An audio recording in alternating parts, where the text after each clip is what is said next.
Feel the thunder, lightning and the thunder, feel the thunder, lightning and the thunder, feel the thunder, lightning. This is a presentation from Van Wagner on the Liberty Flames Sports Network, presented by Abish Financial Services.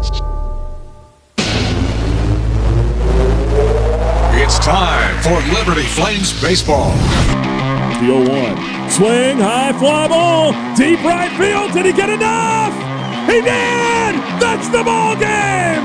Jackson Sorensen sends him home in Lynchburg. The pitch. Got him swinging. Strikeout ends the inning. 9 punch-outs on the day for Ben Blair. With a mix of returning stars and hungry newcomers, the Flames are ready to take aim at Conference USA and some of the best teams in the country. Slider swung out and missed for strike 3. That's the ball game. And the Flames stun the Wolfpack in Raleigh. Liberty comes to UVA and wins the ball game. 10-3, the final score. From third, he'll score, and the Flames walk it off. 3-season CUSA Pitcher of the Year, Ben Blair, All-Conference shortstop Tanner Marsh, and the rest of the Flames under head coach Bradley LaCroix are dialed in and looking to leave their mark. You know, I think LaCroix really built us a team this year that has, like, really good chemistry. You know, we all want to be here. We all want to win. We all have that faith. I want to win with these guys. Guys I've played with the last year, 2 years, guys I love. We're all hungry. We're all ready to get out there and prove ourselves. Follow Flames baseball all season long right here on the Liberty Flames mobile app, libertyflames.com, and Liberty Baseball on social media.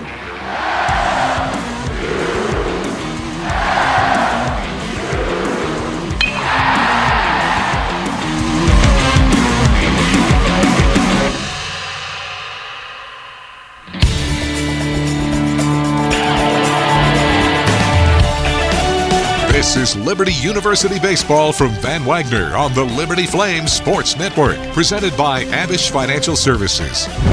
You're locked into the Flames on Deck Circle, presented by Bojangles. Stay tuned for an in-depth look at today's game, including our daily chat with Flames head coach Bradley LaCroix. Sound from the clubhouse, scores from around Conference USA, and more. Today's pregame coverage is presented by Bojangles' famous chicken and biscuits. It's Bo time. Liberty Baseball is also brought to you by Carter Bank, Life Lived Full. Foster Fuels, providing reliable service for 100 years. Lynchburg Nissan, nobody beats our prices, nobody. And by Rogers Heating and Cooling, servicing Greater Lynchburg's HVAC and electrical needs. It's time now for the Flames on Deck Circle, presented by Bojangles. Now, we take you to the ballpark for exclusive pregame coverage of Liberty Baseball from Van Wagner on the Liberty Flames Sports Network, presented by Abish Financial Services. Another perfect day with powder blue Tennessee skies as we say hello for Liberty Flames baseball here on a Friday. Coming up, the Flames play Game 2 of their series. Liberty takes on Middle Tennessee just after the top of the hour.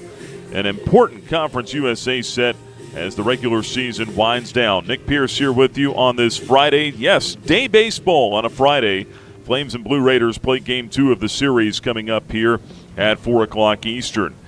And the Flames are looking to bounce back after Middle Tennessee took the first game of this series here last night by the final score of 8-1. Blue Raiders 8 runs on 11 hits. Roughed up Flame starter Ben Blair. He gave up 8 runs, 5 earned on 8 hits last night. As Middle Tennessee took the first game, they did heavy damage in the second and third inning last night. And the Blue Raiders continue to play good baseball here at home. They go to 22-9 in their home ballpark. And with the win last night, Middle Tennessee also punched its ticket to the Conference USA tournament. The Blue Raiders know they will be one of the 9 teams playing in the tournament next week down at Kennesaw State.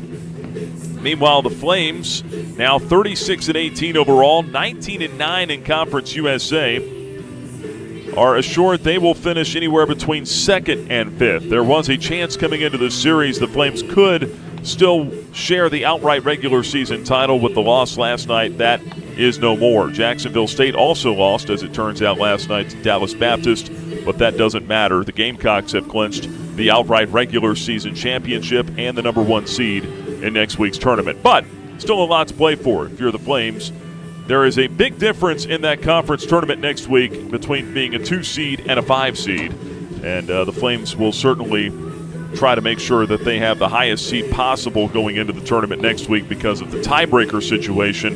When you get through pool play and you're going to the semifinals, any tiebreakers are sorted out by your seed. So Flames can finish as high as the 2 seed. They can be as low as the 5 seed. We'll see how it shakes out here this weekend. We'll take more of a closer look at Conference USA coming up a little bit later on here on the On Deck Circle. We'll get you caught up on everything happening around Conference USA, scores from last night, and much more on the way. But the Flames need to bounce back. They are looking for a good start today out of left-hander Josh Swink. Swink making his first weekend start of the season. We've seen him start 3 midweek games. 2-2 record on the year with a 4.24 earned run average. Really thrown the ball well lately for the Flames, though. Swink will be making the start today. 6'2", 195-pound junior out of Newton, North Carolina. And on the other side, it'll be a veteran left-hander for Middle Tennessee, the 6'5", 205-pound Chandler Alderman. Alderman making his 14th start of the season, 2-3 with a 5.63 ERA for Alderman. Alderman no-hit the Flames in this ballpark 2 years ago. However, Liberty roughed him up last year in Lynchburg. Flames are hoping for more of that here today as this Flames offense is trying to get it going. Liberty averaging just 4 runs a ball game, or right around there, over the last 6. Not coincidentally, Liberty is 1-5 in its last 6 games. Yesterday, the Flames held to just 1 run here. It was the first time since February the Flames had been held to less than 3 runs in a game. And you got to go all the way back in early February when Liberty lost a 2-0 shutout to West Virginia in Lynchburg. That was the last time Liberty failed to score at least 3 runs in a ball game, all the way back on February 21st, game 1 of a doubleheader against then 25th ranked West Virginia. So Flames trying to get the bats going today. We'll talk to shortstop Tanner Marsh about that and how the team is staying focused and dialed in on the task at hand coming up here this weekend. We'll also hear from head coach Bradley LaCroix as he gives us his pregame thoughts today, and much more on the way in the next half hour of pregame coverage. Another beautiful day, as I told you when we came on. Powder blue skies overhead, bright, brilliant sunshine over Reese Smith Jr. Field here in Murfreesboro. No problems with the weather. We'll see if the Flames can kickstart something early here against the Blue Raiders and get this series evened up at a game apiece. We'll take our first break. When we come back, we'll continue on here with our pregame coverage from Murfreesboro. It's Liberty and Middle Tennessee in Game 2 of the series. We'll have a look around Conference USA, the scores from last night, and much more on the way. You're locked into the Bojangles On Deck Circle from Van Wagner. This is the Liberty Flame Sports Network presented by Abish Financial Services. It's bow time. Carolina legends aren't born. They're handmade, only in Bo's Real Southern Kitchen. It all starts with fresh, never frozen chicken marinated for 24 hours in a flavor-packed blend of bold Southern seasonings. Then we hand bread and fry it to crispy, juicy, mouth-watering perfection. That's not just any chicken, that's the Carolina legend. Order some Bojangles and taste what everyone's been craving since 1977. It's bow time. At Carter Bank, we believe life is best lived full of opportunities and dreams, of goals achieved and promises kept. We've been creating opportunities for more people and businesses to prosper since 1974. That means great local lending, convenient access to your money, accounts and guidance that make it easier to get more done. We are Carter Bank, the preferred community bank of Liberty Flames Athletics. Visit carterbank.com to learn more. Member FDIC, Equal Opportunity Lender. Hey, Flames fans, Gentry Lock is fired up to join in the excitement this season. Gentry Lock Attorneys knows it's all about preparation, precise teamwork, and a competitive spirit for the hard-fought wins. We've got that down. With our fierce drive to succeed, uncommon thinking, and extensive resources, Gentry Lock helps businesses thrive. We are downtown at 801 Main Street, and we serve the Commonwealth and beyond with offices in Roanoke, Richmond, and Norfolk. All the ways Gentry Lock can help clients succeed is waiting for you at gentrylock.com. Thompson Brooks Insurance has been serving Virginia for over 35 years, helping individuals and businesses with their insurance and investment needs. The team at Thompson Brooks is experienced in understanding Medicare, retirement planning, life insurance, the healthcare marketplace, and group insurance benefits.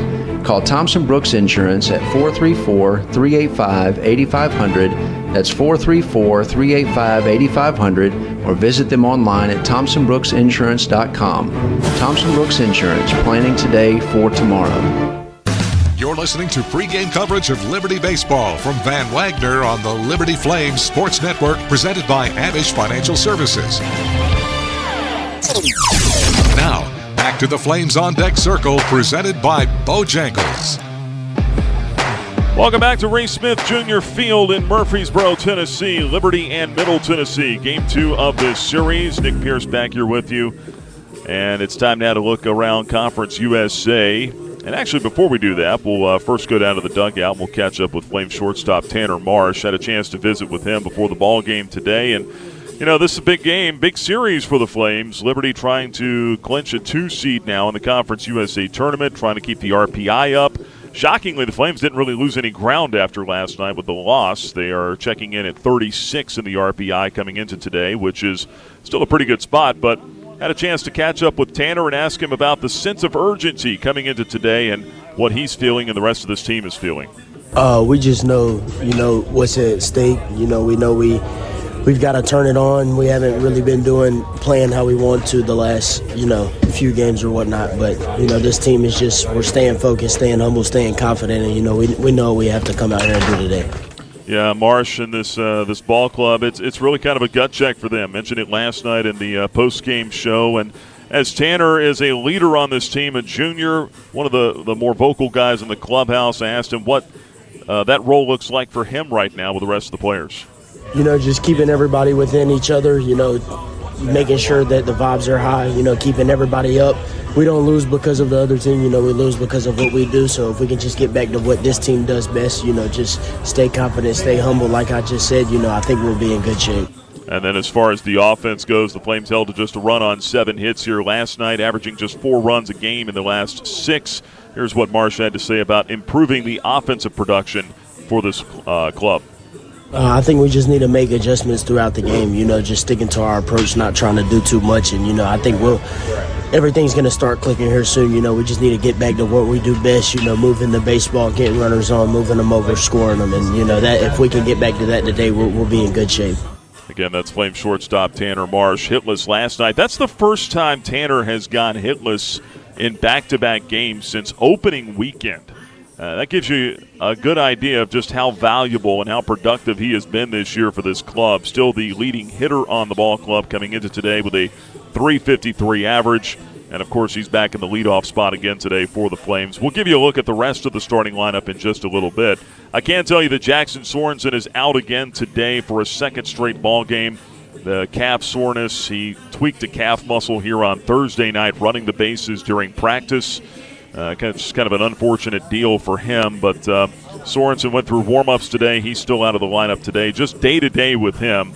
Coach LaCroix telling us yesterday he's still available to pinch hit here in this series. Just an issue of him running the bases right now. So no Jackson Sorensen in the lineup again today for the Flames. Liberty comes in 19-9 in the conference as we look at the rest of the league entering play today. Flames are 36-18 overall. Second place in the league, that's as high as they can finish now. And in a tie with Missouri State for second after the Bears beat Kennesaw State last night 5-3. So Liberty and Missouri State both identical 19-9 records. The unfortunate thing there is obviously the Bears have the tiebreaker over the Flames. Missouri State took 2 of 3 from Liberty early in the season. So if those two teams finish tied, Missouri State would get the 2 seed.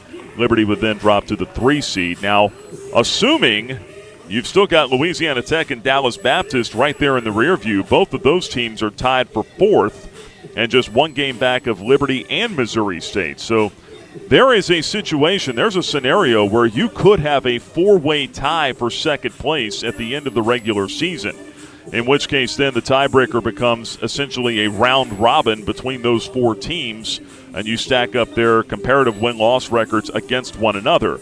Now, If they have not all played one another, then you have to go to the second layer of that tiebreaker, which is common records against the top team in the league. So, for instance, Liberty against Jacksonville State, their win-loss record. Then same for Missouri State, and you just keep going through that until eventually you sort through it all. Eric Jones in the conference office will really have their work cut out for them if that does play out tomorrow afternoon. I know he's hoping that that's not the case, but there's a lot of different scenarios that could play out. But right now what we know is that the Flames could be anywhere between 2nd and 5th in the conference standings at the end of this weekend. We'll know a lot more in 24 hours, that's for sure. May know a whole lot more here in the next few hours after this one and some of the other games around the league. Everybody else playing later tonight. Western Kentucky at Delaware. That'll be a 5 o'clock Eastern first pitch. Last night, the Blue Hens beat the Hilltoppers 7-3 in the series opener in Newark. Louisiana Tech took game 1 of its series at home against Sam Houston, 2-1, the final score there. They will play game 2 coming up tonight at 7 Eastern down at the Love Shack in Ruston. Dallas Baptist run-ruled Jacksonville State last night, 13-3, the final score. They will play game 2 of that series at 7:35 Eastern tonight in Dallas. And the one game that does not matter in terms of standings, FIU did beat New Mexico State 17-12. Neither one of those teams can qualify for the conference tournament. They are both out mathematically.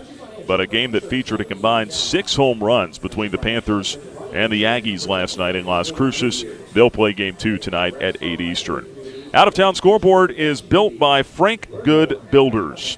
When we come back, we'll visit with the head coach. Bradley LaCroix will have his pregame conversation up next. Before we go to break, though, let's take you back to last night's game. It's time for our play of the game, presented by Freedom First Credit Union. It's time now for the play of the game, presented by Freedom First Credit Union, where people bank for good. Try to roll this inning up, get out of this thing, the 1-1. Instead, he does bunt, sticks it in the grass in front of home plate. Blair's got to hurry, throw to first just in time. What a scoop over there by Deacon Dito. That was the play of the game, presented by Freedom First Credit Union. Stay tuned. The Flames on Deck Circle, presented by Bojangles, continues after this from Van Wagner on the Liberty Flames Sports Network, presented by Abish Financial Services. Have you downloaded the Liberty Flames mobile app? If not, what are you waiting for? The Liberty Flames mobile app is your lifeline to Flames athletics. Get the latest news on your favorite teams. Find upcoming schedules. Buy and download tickets to the next game. Listen to podcasts and hear our online Liberty Flames Sports Network audio broadcasts. High fly ball, deep center field. Snyder going back. It's out of here. It's all on the Liberty Flames mobile app. Download it for free from your mobile app store today. At Carillion Clinic, the success of their employees is based on a culture that welcomes them and nurtures their growth. As the largest nonprofit employer west of Richmond, Carillion's team members are always learning and forever curious. Carillion is more than a healthcare system. It's a team of unique individuals doing what matters most, caring for the community. Visit CarillionClinic.org/careers and search their opportunities. Come join 13,000 employees who are Carillion proud. Thousands of our teammates make and deliver 300 of the world's best brands and flavors, locally. From the heartland to the coast, in big cities and small towns. Our products are moving, and our trucks are rolling. We share a passion and a purpose, and we love to refresh and serve our communities. We are Coca-Cola Consolidated, your local bottler.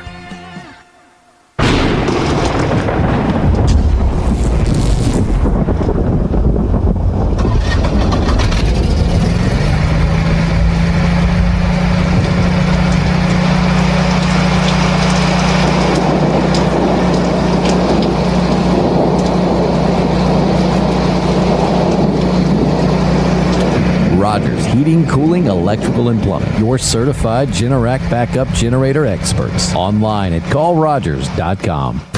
You're locked into pregame coverage of Liberty Baseball from Van Wagner on the Liberty Flames Sports Network, presented by Abish Financial Services. Now, the Flames on Deck Circle, presented by Bojangles, continues with the thoughts of Liberty Baseball head coach Bradley LaCroix. Our pregame chat with the coach is powered by Rogers Heating and Cooling. All right, game 2 of the series coming. It's Liberty and Middle Tennessee. I'm Nick Pierce checking in now with Coach LaCroix. And obviously a disappointing night last night, but you met with your team extensively after the ball game. What was your message to them, and what is it coming into today? Yeah, my message was that, we didn't play good baseball and didn't deserve to win.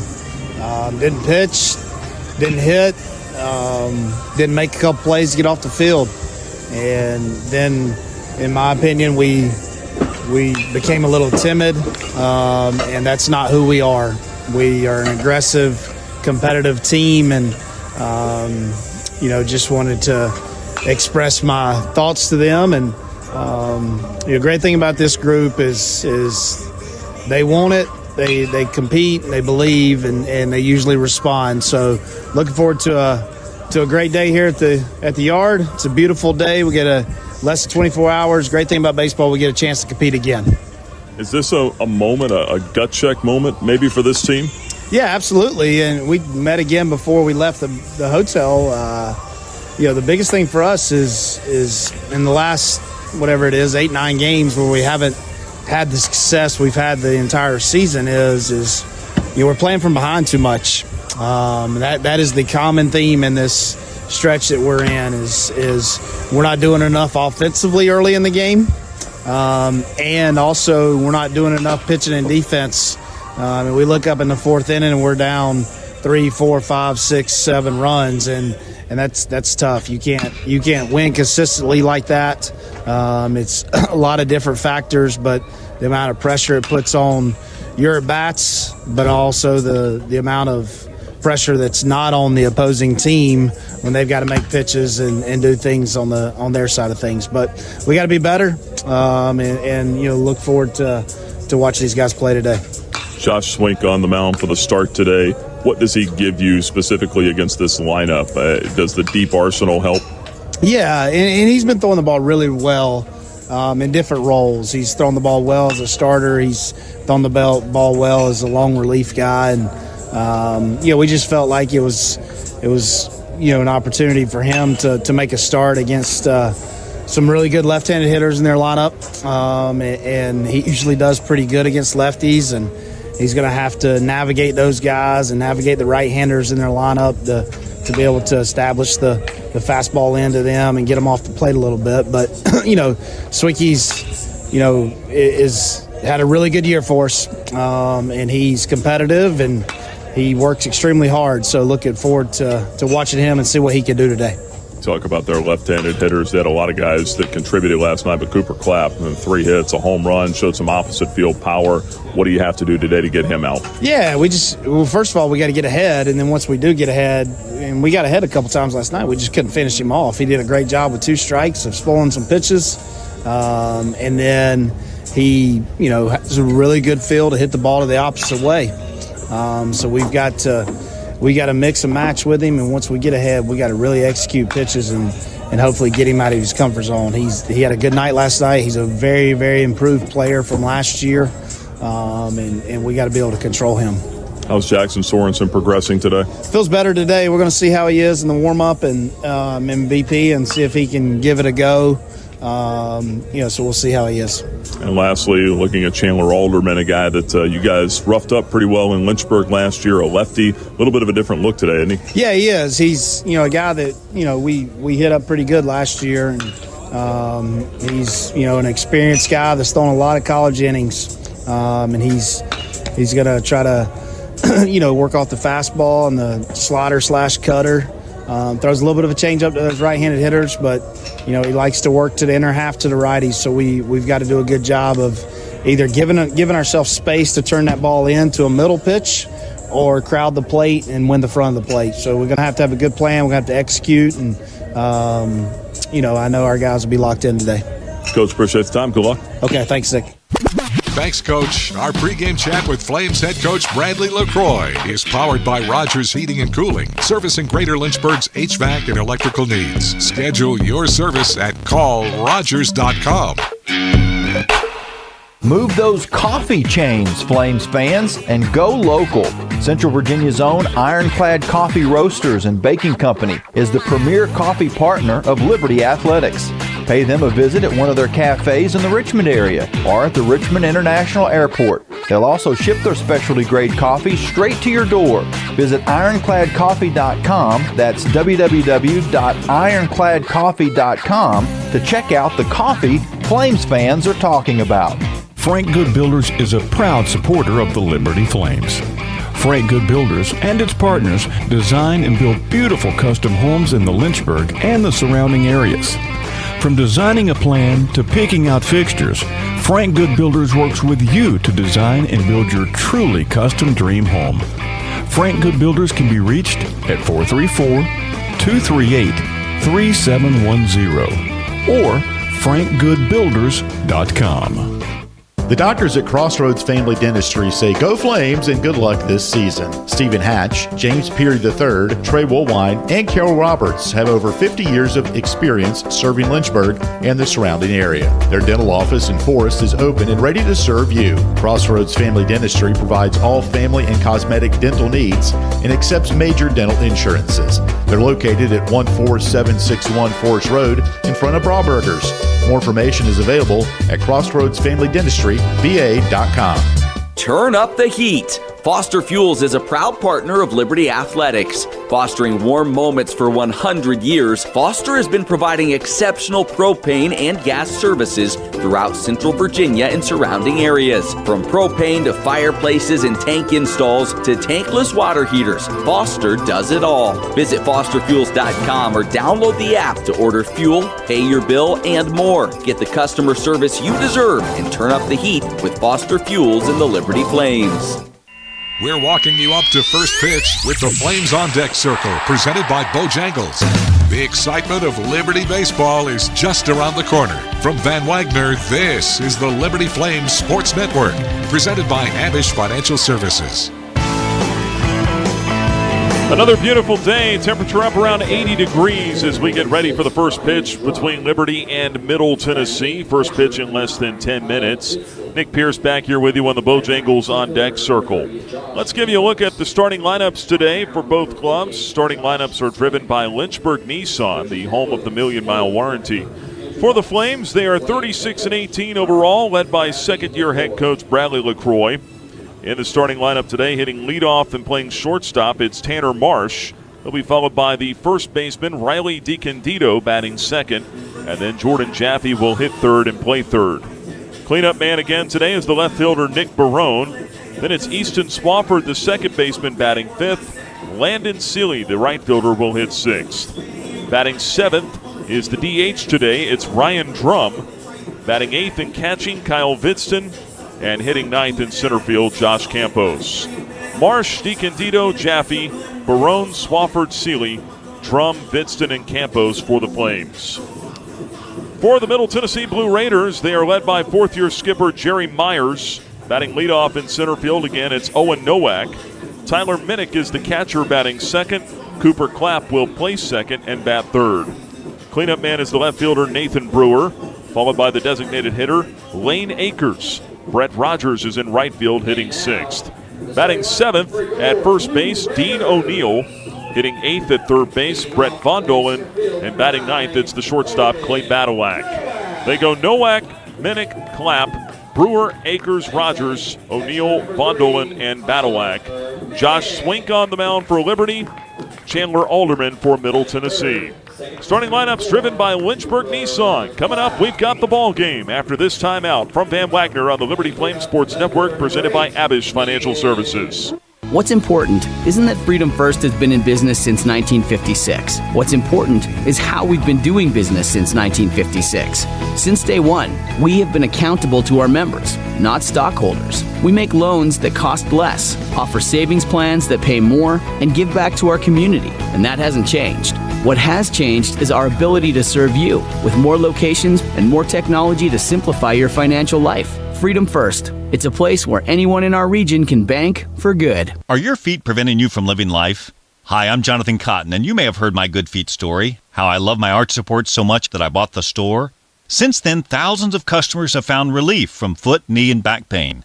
I love to hear their stories of walking, running, and just enjoying their new life pain-free. Don't let foot, knee, or back pain keep you from living the life you love. Come into the Good Feet store for your free fitting and test walk. Visit goodfeet.com for the location nearest you. We look forward to seeing you soon at the Good Feet store. 11 West is a proud sponsor of the Liberty Flames. 11 West specializes in apparel screen printing, embroidery, sew-on, and flat printing. From the design phase with their graphics arts team to the finished product, 11 West collaborates with each client to craft custom apparel and promotional products. For more information, visit 11west.com, call 540-639-9319, or stop by their location at 6598 New River Road in Radford. 11 West, outfitting America and logo wear. Score big at Haley's Appliance and Haley's Outdoor in Lynchburg with major brands of appliances that will make your house feel like a home and outdoor equipment to have your yard looking its best. Haley's puts customer service first. They deliver and service all of the products they sell and will take care of the process from start to finish. Log on to Haley's.com today for product availability. Haley's Appliance and Haley's Outdoor in Lynchburg is a proud sponsor for Liberty Flames Athletics. This broadcast of Liberty University Athletics is authorized under rights granted by Liberty University to Van Wagner Sports and Entertainment and is intended solely for the entertainment of our listening audience. The accounts, descriptions, and broadcasts may not be transmitted in any form without the express written consent of Van Wagner Sports and Entertainment and Liberty University Athletics. The announcers are selected by the Liberty Flames Sports Network and approved by Van Wagner Sports and Entertainment.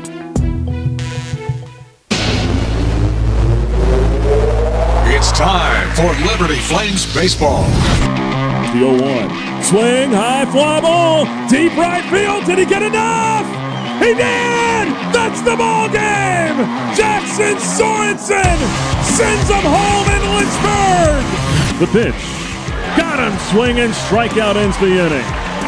9 punch-outs on the day for Ben Blair. With a mix of returning stars and hungry newcomers, the Flames are ready to take aim at Conference USA and some of the best teams in the country. Slider swung on and missed for strike 3.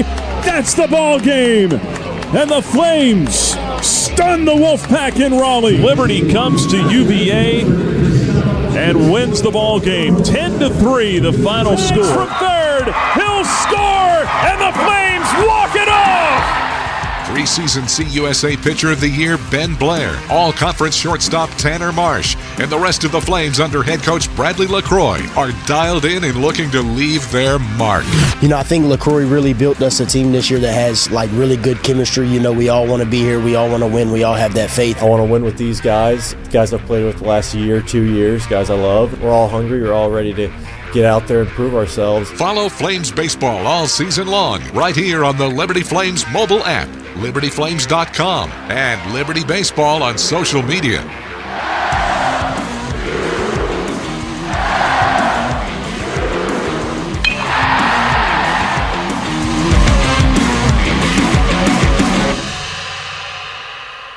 It's time to play ball.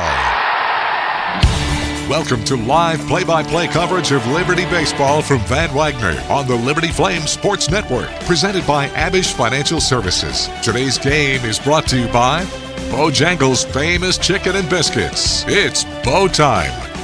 Liberty Baseball is also brought to you by Carter Bank, Life Lived Full. Foster Fuels, providing reliable service for 100 years. Lynchburg Nissan, nobody beats our prices, nobody. And by Rogers Heating and Cooling, servicing Greater Lynchburg's HVAC and electrical needs. Now let's take you out to the ballpark for the call of the game. This is Liberty Baseball on the Liberty Flames Sports Network from Van Wagner. Perfect weather, gorgeous day in Murfreesboro, Tennessee, just outside of Nashville. We say hello from Ray Smith Jr. Field on the Middle Tennessee State University campus. It's Liberty and MTSU in Game 2 of this 3-game series. The Flames looking to get a win today and even this thing up at a game apiece and force a rubber game to close out the regular season here tomorrow. I'm Nick Pierce, glad to have you along wherever you might be this afternoon. The Blue Raiders have taken the field. Lefty Chandler Alderman is going through his warm-up tosses. Umpires for today, Dalton James is behind the plate. Evan Anderson at first base. David Mayberry down at third. That completes the three-man crew. No instant replay here this weekend. Just a reminder there, so we'll rely on those three men to be perfect all weekend long. Alderman and the Blue Raiders wear the blue tops, blue caps, white letters and numbers, Raiders in cursive script across the chest, white pants. Liberty today, red tops, white pants, and red caps. So red versus blue here this afternoon. Flames are 36-18, 19-9 in the conference. One of the best road records in the country at 17-6. The Blue Raiders a game below 500 at 26-27, 22-9 at home. Tanner Marsh stands in, and we're ready to play some baseball. Right-handed hitter, left-hander on the mound. Alderman fires, and the first pitch is a 90-mile-an-hour fastball in for a strike. Underway on time at 4:05 Eastern, 3:05 local. And our first pitch is presented by Relevant Law. Find them at relevantlaw.com. The 0-1 down and in. 1 ball and 1 strike on Tanner Marsh. .353 hitter on the year. 5 home runs, 43 driven in. And 20 extra base hits, or 25 make it extra base hits for Marsh. Next pitch swung on, foul tipped into the mid of Minnick. And it's a ball and 2 strikes on the Flames shortstop. 81 degrees, sunny skies, wind at about 11 miles an hour, was blowing out to center field during batting practice. 1-2, lifted foul off to the right out of play. 1 ball and 2 strikes still on Marsh. It is calmed a little bit, and as I say that, the flag picks up a little bit out there in dead center. Mostly natural surface here, some turf. As Alderman brings the 1-2 pitch, and that's taken for strike 3 on the outer third. A 93-mile-an-hour fastball takes out Marsh, and there's out number 1 in the first inning. Brings us to our keys to the game, delivered by the Retirement Key podcast from Abish Financial Services. And like Coach LaCroix highlighted a few of them during our pregame chat. Getting off to a good start, and that could mean early runs. That could mean setting the tone on the mound. Pitch to Riley DiCandido, swung on and missed by the left-handed hitter. He's down a strike. Dito hitting .283 with 5 homers. I think this club just needs something good to happen early in the game. Here's the 0-1 pitch. Bowling outside, 1 ball and 1 strike on DiCandido. Early leads are always welcomed.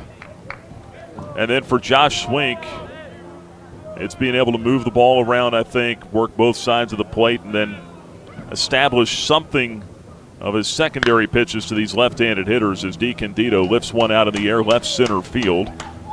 Waiting on it is Nowak. He'll put it away, and there's out number 2. 2 up and 2 down for the Flames in the first. That'll bring up Jordan Jaffe. Josh Swink has thrown the ball well. We'll highlight that in the next half inning.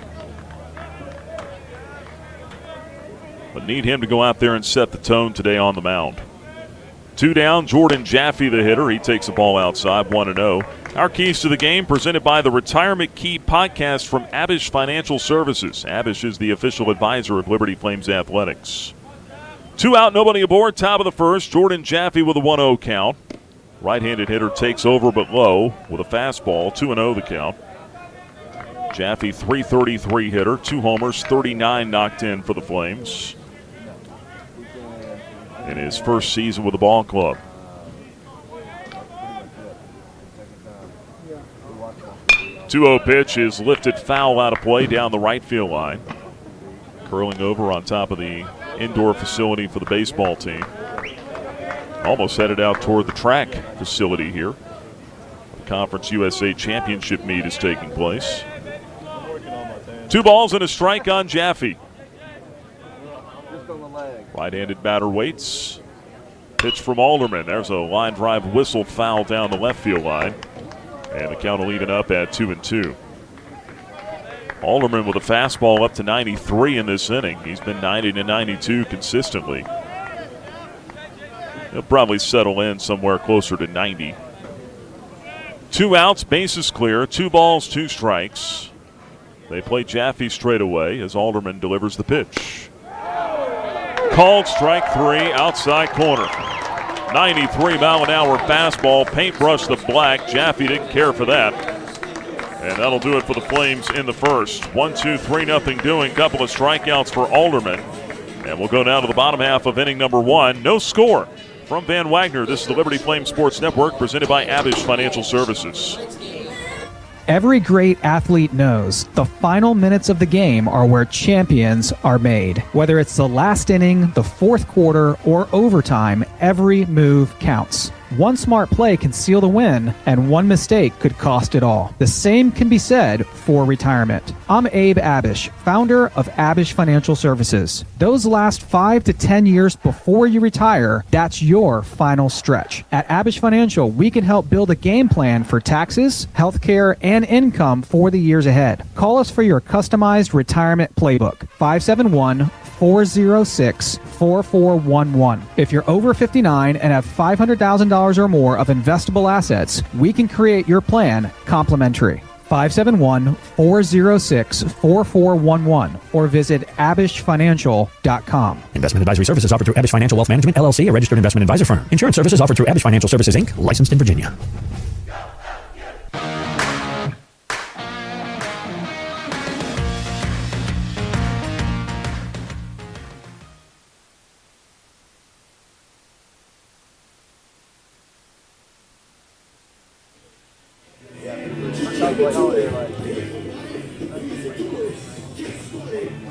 On now to the bottom half of the first inning. Liberty and Middle Tennessee scoreless.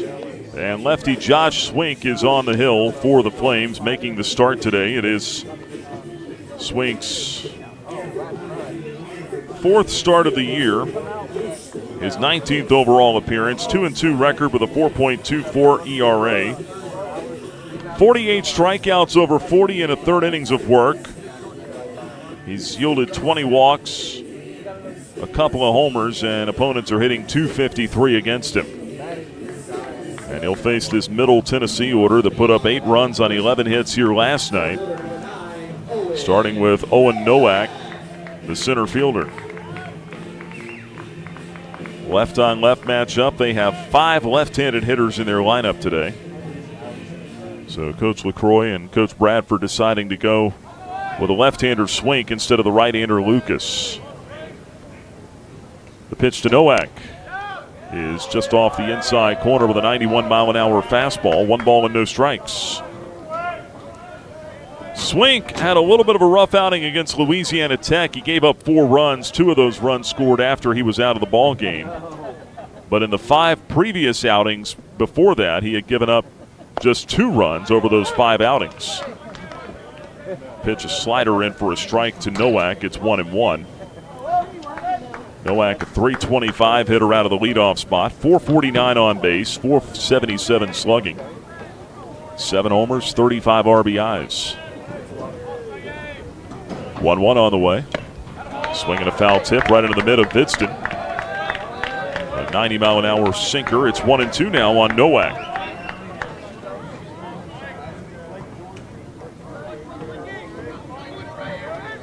Flames play him straight away defensively. Wind is shifted, blowing out to straightaway center field now. Swink working the third base side of the rubber, delivers, and that ball is lifted to shallow center field. Campos coming in with a beat on it. It parachutes into his glove, and there's out number 1 in the first. That'll bring up Tyler Minnick. Bring us our Ortho Virginia injury report. For the Flames, no Jackson Sorensen in the lineup again today. Sore calf muscle that he tweaked here on Thursday night, or make it Wednesday night rather. Everything backed up a day. Did not play last night, which was Thursday. Not in the lineup again today. It's day to day. Pitch to Minnick. Taken high, ball 1. And of course, Dylan Grabowski out for the remainder of the season with a knee injury. He is actually on this trip. I saw him doing some rehab work back at the hotel before we came over today. 1-0 to Minnick. Misses outside. Ball 2, 2-0 on the Blue Raider catcher. .311 average, 10 homers, 47 driven in. 1 out, no score. Bottom half of the first. Flames have 3 infielders on the left side with Minnick, dead pull hitter at the plate. Pitch on the way from Swink, and he missed inside with a cutter. Too far in. The count goes to 3-0. Grabowski hopes to return to baseball activity sometime in the fall, September, October. Hopes of being ready for opening day next year. 3-0 pitch. Split the plate with that one. Sinker at 91, in for a strike. 3-1 on Minnick, who's taking all the way. For Middle Tennessee, a little bit of a question who they will start tomorrow. If they'll go with Drew Horn or not. There's a 3-1 pitch. Swinging a foul back. 3-2 the count on Minnick. Horn missed more than a month with some ligament damage that he suffered in his ankle. Just kind of a quirky thing. He was playing catch during practice in the outfield, jumped for a ball that was thrown a little high and messed up his ankle. Didn't have surgery, but he missed a lot of time. 3-2 pitch. That ball is shot to left center field, but it'll hang up there for Campos. 2 down. Couple of flyouts to center for the Blue Raiders to start things in the first. 2 away, no score. Cooper Clapp will be the batter. But going back to Horn, Drew Horn pitched last weekend in a short start against FIU.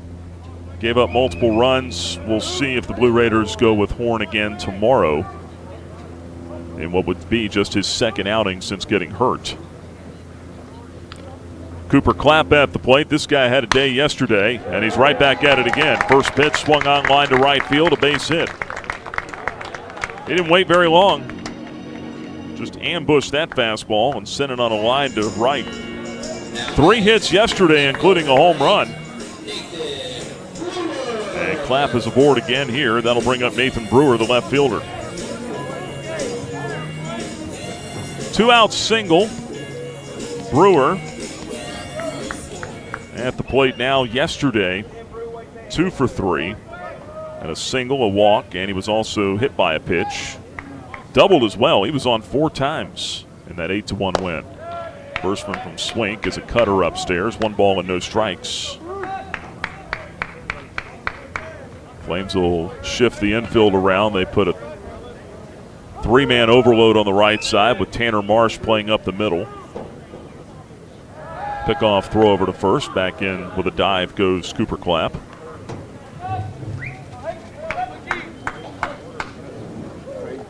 Clapp on the season, 7 out of 10 in stolen bases. 1 ball and no strikes on Brewer. Chaffee a man alone on the left side of the infield right now, the third baseman. 1-0 pitch, swung on and sent in the air. A bottle rocket to shallow left. Barone racing in, Marsh going out. It's Tanner Marsh, he can't make the play. He was running with his back to the ball just about. Clanged off of his glove, would have been a sensational catch. I thought he had it at first. But it falls to the grass, and it will be a pop-up single for Brewer. All the way to third goes Clapp. He was running free with 2 outs. And the Blue Raiders will have him on the corners now for Lane Akers. That ball was truly hit into no man's land. Marsh almost got there, though. Remember, he was in a shift, so he was on the right side of the infield. He had a ton of ground to cover. I thought if anyone might get it, it would be Nick Barone. But neither one of them could make the play. Akers bats with 2 outs. And the throw to first will chase Brewer back. 2 out, no score. Akers last night a pair of sack bunts. He was 0 for 2 officially.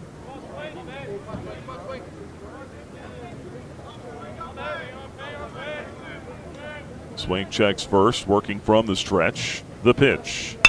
Ground ball into the hole at short. Backhanded by Marsh. He'll send it to second, the short route. 6-4 fielder's choice, and that'll retire the side. So a couple of 2-out hits come to nothing for Middle Tennessee in the first. And with that, we'll go to the top half of the second. Still no score. From Van Wagner, this is the Liberty Flame Sports Network, presented by Abish Financial Services. Lynchburg Nissan is at it again. Right now, save big with up to $7,300 off MSRP on select vehicles, or get 0% financing for 60 months on 4 of our most popular models. 0%, 60 months, 4 models. But hurry, this is a limited time offer you don't want to miss. Got a trade? Get up to 130% of fair KBB value. No matter the condition. Stop by, give us a call, or shop online at lynchburgnissan.com for the best selection and unbeatable deals. And remember, Lynchburg Nissan is the home of the 1,000,000-mile warranty. Nobody beats our prices. Nobody. Hey, Flames fans, Gentry Lock is fired up to join in the excitement this season. Gentry Lock Attorneys knows it's all about preparation, precise teamwork, and a competitive spirit for the hard-fought wins. We've got that down. With our fierce drive to succeed, uncommon thinking, and extensive resources, Gentry Lock helps businesses thrive. We are downtown at 801 Main Street, and we serve the Commonwealth and beyond with offices in Roanoke, Richmond, and Norfolk. All the ways Gentry Lock can help clients succeed is waiting for you at gentrylock.com. Now back to more Flames baseball from Van Wagner on the Liberty Flames Sports Network, presented by Abish Financial Services. Liberty and Middle Tennessee, 0-0 to score, headed to the top half of the second inning in Murfreesboro this afternoon. Day baseball on a Friday. We haven't done that in a while, since the beginning of the year when it was too cold to play at night. Chandler Alderman with a 1-2-3 first, couple of strikeouts, lefty back to work here in the second. And that'll bring Nick Barone to the plate for the Flames. 0 for 4 last night with a couple of strikeouts, looking to get it going. Barone been hot for the Flames over the last month or so of the season. Stands in for the right-hand side. First pitch swung on, dribbled foul to the backstop. 0-1 the count. Well, you look at Alderman. Again, 2 years ago here as a freshman, he tossed an 8-inning no-hitter against the Flames in a run-rule 10-0 victory. Here's the 0-1. That ball skied down the right field line, slicing foul out of play. 0-2 on Barone. But last year in Lynchburg, the Flames gave him his receipt. Alderman gave up 6 runs, 4 earned on 5 hits, including 3 home runs, including 1 to this guy. Pitch downstairs, 1 ball and 2 strikes. Alderman gave up home runs to Barone, Tanner Marsh, Landon Seeley. I think I said 3 homers. It was actually 4. Gave up another one to Camden Troyer. Pitch swung on, foul tipped into the mid of Minnick for the strikeout. 92-mile-an-hour fastball, and Barone couldn't catch it. 1 out in the second. Second baseman number 40. He struck out 3 of the first 4 he's faced. That'll bring up Easton Swafford. 5 more minutes. Right? Just keep going down. Swafford batting from the left-hand side. Alderman taking his time here. Delivers downstairs, ball 1. So the Flames tagged him pretty good last year. He didn't make it through 5 innings. Here's the 1-0 pitch. Hard hit, liner to right, and a base hit for Swafford. Flames have their first base runner. He got the bat head out there to that fastball and whacked it into right. 1 out single. Swafford aboard, and that'll bring up the aforementioned Landon Seeley. Seeley had a good night here last night. 2 for 4, had the only RBI of the ball game for the Flames. No score, 1 out, a runner at first, top half of the second. Alderman to the stretch. And the left-hander delivers. Fastball outside at 91 miles an hour, 1-0. I thought David Horn Jr. last night did such a good job navigating the Flames batting order. Getting through the order 4 times. He threw 117 pitches. Here's a ball weakly tapped on the ground up the third baseline. Badalak charges, or make it Vondolan rather. Throw on to first is in time. Down to second goes Swafford. Seeley retired 5-3, and that'll bring up Ryan Drum. Going back to Horn Jr. last night, really pounded the zone early with his fastball, and then you saw second, really third and fourth time through the order, he started mixing in the cutter a whole lot more. And the Flames were just not able to adjust. 2 outs, a man at second, no score. The pitch is sent foul back to the screen by Ryan Drum. He's down a strike 0-1. Drum last night pinch hit in the 8th inning, struck out looking. His only plate appearance. 183 hitter with a home run on the year. The 0-1 from Alderman. Here's the pitch. That ball is cranked left center field, and that baby is gone. Left the drummer kick. 2-0 Flames on top in the second.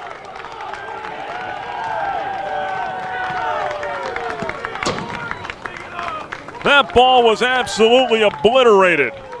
Drum's second of the year, and the Flames take their first lead of the series.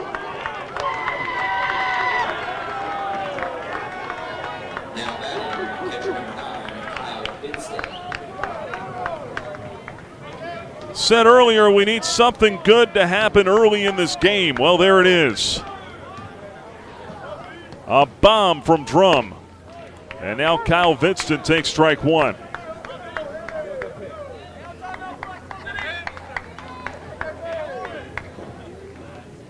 Vinston last night 0 for 2 with a strikeout. He was taken down for a pinch hitter about halfway through the game.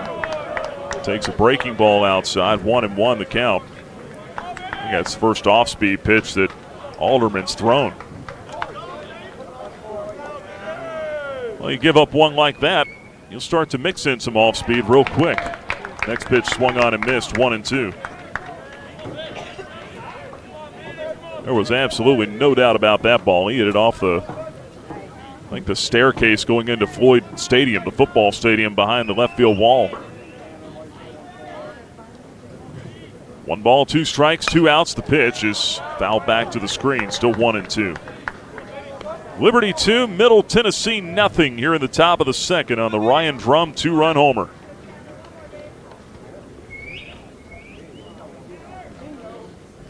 Pitch to Vinston, low and outside. Off speed. Down and away, 2-2. Well, you love that for Drum. He's a guy that's really fought it all year. Slow start. Got hurt at Kennesaw State. Never really found his way back into the lineup. 2-2 pitch, poked on the ground, foul to the left. Still 2-2. Sends a jolt through that third base dugout that they desperately needed. 2 balls, 2 strikes, 2 men out in the second. Alderman delivers. Fastball swung on and missed. Vinston out of there on strikes, and that'll retire the side for the Flames. But Ryan Drum gets Liberty on the board with a 2-out, 2-run homer. As we go to the bottom half of the second, it's the Flames 2 and the Blue Raiders zip. True Flame fans know where to shop to show their pride. Shop LibertyFlames.com. We're your one-stop shop for official Liberty Flames merchandise. Plus, all orders ship free. Go red, white, and blue and visit ShopLibertyFlames.com today. That's ShopLibertyFlames.com. ShopLibertyFlames.com is a proud sponsor of Liberty Athletics. For all your Liberty Flames apparel needs, visit ShopLibertyFlames.com today.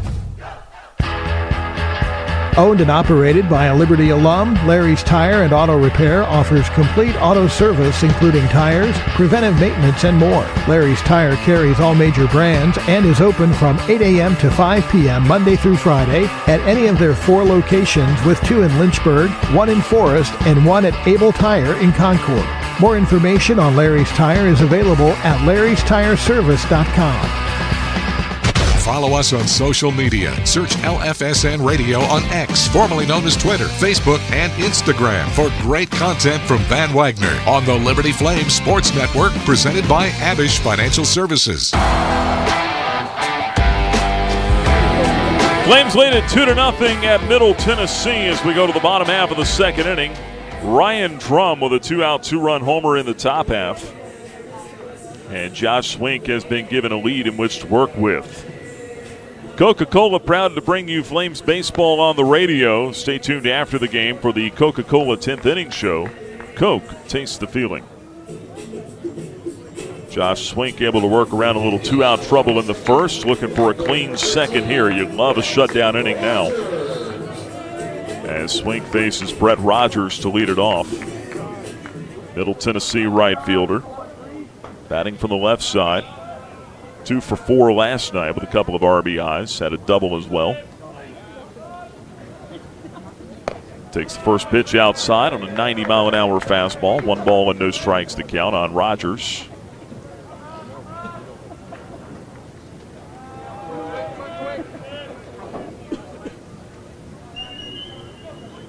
Swink ready with the 1-0. Pitch swung on, grounded to first. Handled cleanly by DiCandido. He'll call off the pitcher and take it himself. To the first base pillow, 1 out.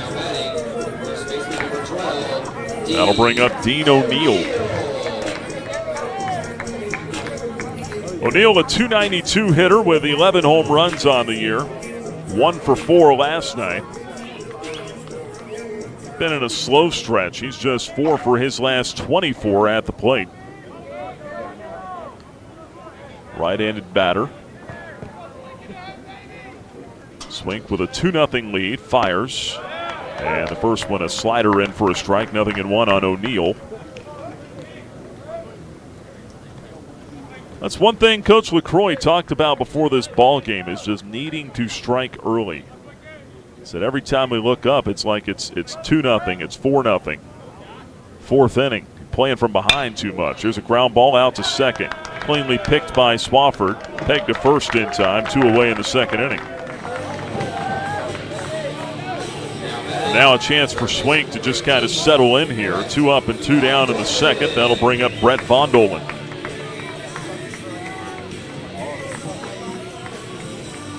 Von Dolan here last night, 0 for 3 with a couple of strikeouts.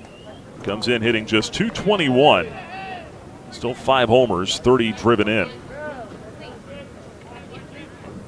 2 outs, bases clear. Right-handed batter takes outside.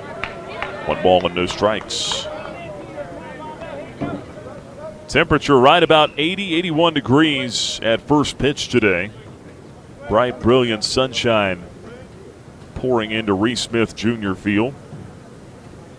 1-0 pitch is pop foul back over top of the ballpark here. That'll even things up at 1-1 on Von Dolan. A lot of the athletics facilities right here nestled together. Mentioned the football stadium beyond the left field wall. Floyd Stadium, home of the Blue Raider football program, with their headquarters over there as well, as this ball is pop foul back out of play, 1-2. And you've got the practice field beyond the right field wall here, and then right next to that on the right as you look out, they've got the track complex and looks like soccer field as well, all in one. 1-2 pitch, taken high, 2 balls and 2 strikes. Day 2 of the Conference USA Outdoor Track and Field Championships taking place now. Flames were in first place after day 1, both the men and the women coming into today. 2 outs, bases clear. The 2-2 pitch. Swink misses outside with a slider, and the count goes full. 3-2 on Von Dolan, with Badalak in the 9-hole on deck. 2-0 lead for Liberty. Love to get Von Dolan here and have Badalak have to lead off the third. 3-2 pitch. Got him swinging. Strike 3. Fastball to the glove side for Swink. Takes out Von Dolan. His first strikeout of the ball game. And down go the Blue Raiders in order in the second inning. We will go to the top of the third. We'll have a check of the out-of-town scoreboard when we come back. Liberty leads it here 2-0. Frank Good Builders is a proud supporter of the Liberty Flames. Frank Good Builders and its partners design and build beautiful custom homes in the Lynchburg and the surrounding areas. From designing a plan to picking out fixtures, Frank Good Builders works with you to design and build your truly custom dream home. Frank Good Builders can be reached at 434-238-8888 3710 or frankgoodbuilders.com. You're listening to Flames Baseball from Van Wagner on the Liberty Flames Sports Network, presented by Abish Financial Services. Time now to check the out-of-town scoreboard, built by Frank Good Builders. Liberty 2, Middle Tennessee nothing, moving to the top of the third inning. Out-of-town scoreboard elsewhere around Conference USA. Everybody getting underway a little bit later. Top of the hour, Game 2, Western Kentucky at Delaware. The Blue Hens took the series opener yesterday. 5 o'clock first pitch in Newark. Kennesaw State at home hosting Missouri State. Game 2 of that series gets underway at 6 Eastern. We'll keep our eyes on that one. That's important for the Flames. They could use some help from the Owls. Try to push Missouri State back down in the standings. Sam Houston at Louisiana Tech tonight at 7. Jacksonville State at Dallas Baptist at 7:35. FIU at New Mexico State at 8 Eastern. So if you're a Flames fan, you are rooting for Jacksonville State tonight now because the Flames can't catch them. And now you'd rather Jacksonville State beat Dallas Baptist and push them down. You're rooting for Sam Houston to push Louisiana Tech down, and you're rooting for Kennesaw State to do the same to Missouri State. That's a lot of scoreboard watching assignment for you. Josh Campos, the hitter, swings on the first one from Alderman and taps it foul to the left, 0-1. Flames are trying to wrap up a 2 seed in the tournament this weekend, or at least a 3. Finishing top 3 in the league would be very important. Not just for the conference tournament. Here's the 0-1. Low and into the backstop. 1 ball and 1 strike on Campos. 261 hitter with 8 homers, 43 RBIs. Last night in the opener, 2 for 4. But finishing in the top 3 in the league would be important as well for the NCAA regional at-large consideration. Check swing on a nasty off-speed pitch down and in. He went around 1-2. This has been most of the season projected to be a 3-bid league with Missouri State, Jacksonville State, and Liberty. Comes the 1-2 pitch.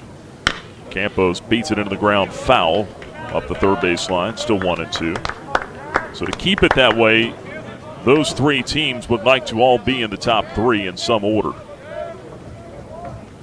And then you might have to hope that someone outside of that group does not win the conference tournament next week. Because then you get into a situation, would the committee take 4 teams from your league? This ball is hammered. Swung on and drilled into deep left off the bat of Campos, and that baby's gone. Campos with his 9th of the year, and the Flames make it a 3-0 lead.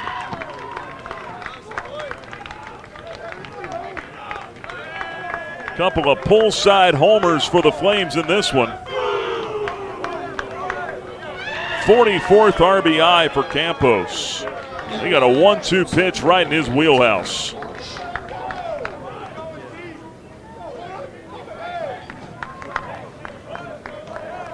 And that's one thing Alderman will do. He has a propensity to give up the long balls.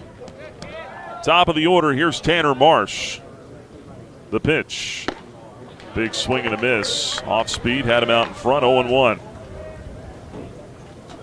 Alderman now 2 home runs allowed today. That's now 13 home runs he's given up this season. In about 58, 59 innings. That's a lot.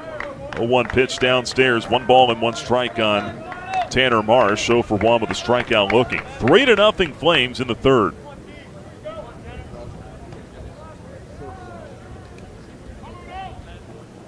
Alderman, the look in. Junior left-hander. Slowly into the windup, the pitch. Off the plate outside. Off speed misses, 2-1 the count on Tanner Marsh.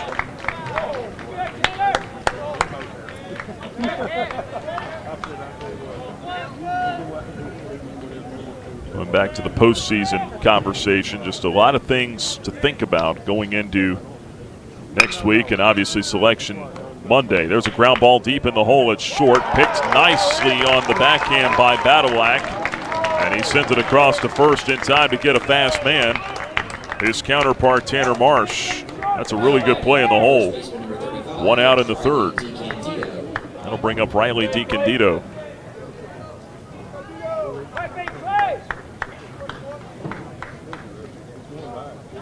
DiCandido 0 for 1, a fly out to center. His first time up. Left on left matchup. Alderman with the first pitch, a fastball in there for a called strike, 0-1. Chandler Alderman out of Poplar Grove, Illinois, 6'5", 230-pound lefty. Here's the 0-1. Line the other way, out to third. Nice little shorthand pick for Von Dolan at third base. Sends it over to first in time to get DiCandido, and that's out number 2. Now batting, third baseman number 18, Jordan Jaffe. And now Jordan Jaffe comes to the plate. Alderman, though, an all-conference, all-CUSA selection last year, or 2 years ago, rather, second-team all-CUSA. And the first pitch in for a called strike to Jaffe, 0-1. Last year did not have a great season, 4-7 with a 5.5 earned run average in 14 starts. 0-1, swung on, missed. Went to a changeup, it looked like that time, and it's 0-2 on Jordan Jaffe. 0 for 1 with a strikeout today.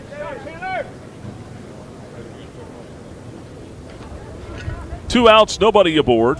One in on the Campos homer. It's 3-0 in the third. And the 0-2 bounced out to short. Staying back on the second hop, Badalak sends it over to first, and that'll do it. Flames are set down in the third inning, but not before Josh Campos led it off with his 9th home run of the season. And as we go to the bottom half of the third, the Flames enjoy a 3-0 lead at Middle Tennessee. From Van Wagner, this is the Liberty Flame Sports Network, presented by Abish Financial Services. Peary and Woolwine Family Dentistry say go Flames and good luck this season. Peary and Woolwine Family Dentistry provides dental health services including dental implants, cosmetic dentistry, extractions, and more.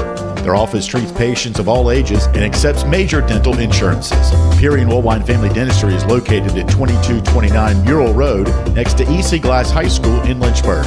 You can reach the office by phone at 434-847-5331 and online at PearyFamilyDentistry.com.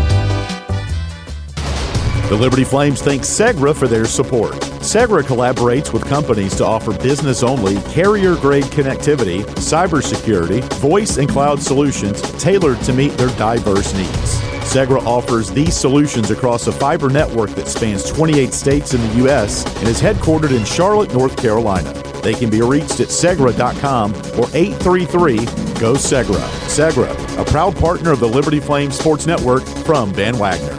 The Flames play here. You're locked into Liberty Baseball from Van Wagner on the Liberty Flames Sports Network, presented by Abish Financial Services. 3-0 Liberty, leading Middle Tennessee in the middle game of this series. Nick Pierce with you from Murfreesboro, just outside of Nashville, about 35 minutes away, depending on traffic. Watching the news here, they were talking about the Nashville Sounds having a homestand this week. That's the AAA affiliate of the Milwaukee Brewers. They're in town through the weekend, facing the Iowa Cubs. Nashville, one of the cities rumored to be in the mix for expansion. Major League Baseball, whenever they decide to add a couple of more markets. Clay Badalak stands in from the left-hand side, facing Josh Swink here, and the first pitch misses away, ball 1. Seems to be some support for that, but biggest thing right now, Nashville getting a new football stadium for the Tennessee Titans next year or two. Here's the 1-0. Swinging a pop-up foul off to the left out of play. 1 ball and 1 strike on Badalak. 9-1 and 2 hitters due up for Middle Tennessee in the third. Badalak 0 for 3 last night. Walk and a run scored. 1-1 pitch from Swink. Off the plate inside, 2-1. Some of the other cities that keep getting mentioned, Portland, Oregon, Charlotte, North Carolina has been mentioned, even Raleigh. There's a strong contingent of folks in Raleigh that would love to have a club. 2-1 pitch, skied to left center field. Long run for Barone, long run for Campos, but it's Barone who gets there, the left fielder. And he tucks it away for out number 1 in the 3rd inning. In this game, you've got to have good feet to steal a base. The Good Feet store can help your feet feel their best. Find the store nearest you at goodfeet.com. Back to the top of the order now. 1 out, a 3-0 lead for Liberty in the bottom of the 3rd. That'll bring up Owen Nowak. Nowak 0 for 1, fly to center his first time up.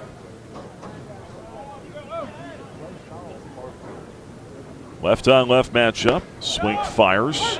That's a fastball in for a strike, 0-1. Swink has set down the last 5 he's faced since a pair of 2-out singles in the first inning. Back to back.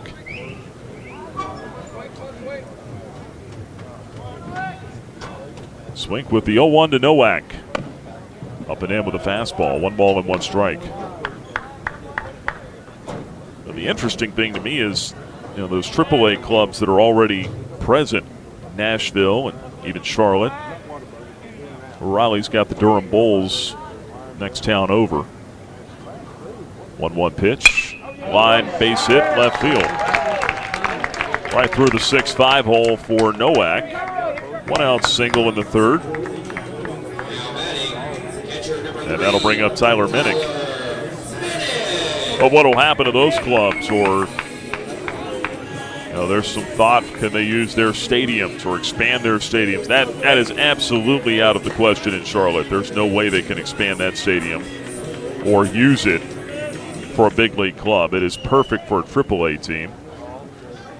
Nashville, I'm not sure. Haven't been to their stadium.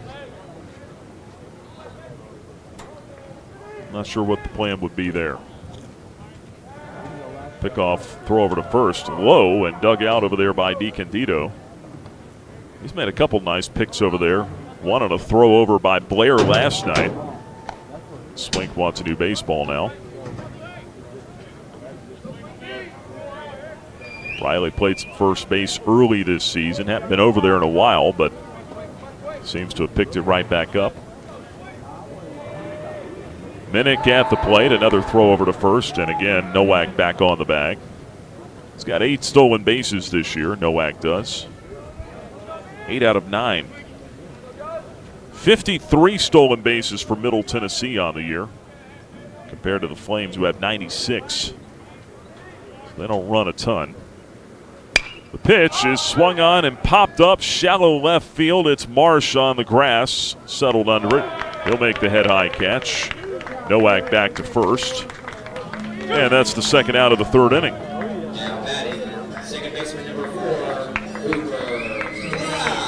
Flames leading at 3-0 over the Blue Raiders. 2 out in the bottom of the 3rd, a man at first. And now Cooper Clapp is the hitter. He singled on the very first pitch he saw in the first inning. Pickoff toss to first by Swink. Will chase Nowak back.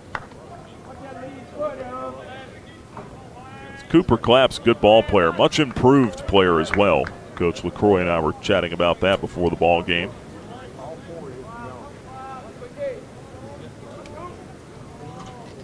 Pitch on the way. Clapp swings on the first one, hits it on the ground this time, out to second. Swafford will send it over to first, and that'll retire the side. So a 1-out single comes to nothing for Middle Tennessee in the 3rd. We'll go to the top of the 4th. Liberty enjoys a 3-0 lead. John Barkley loves Tuesday nights with his pals. You guys ever seen a perfect game? Here we go. A night when scores made aren't nearly as important as friendships kept. Get out your phones. Gonna be epic. So he doesn't miss a night. John counts on Sentra to keep him healthy and at his best. Perfection begins now. Start your video. delete your video. Like and share. Sentra, caring about folks like John. Thompson Brooks Insurance has been serving Virginia for over 35 years, helping individuals and businesses with their insurance and investment needs. The team at Thompson Brooks is experienced in understanding Medicare, retirement planning, life insurance, the healthcare marketplace, and group insurance benefits.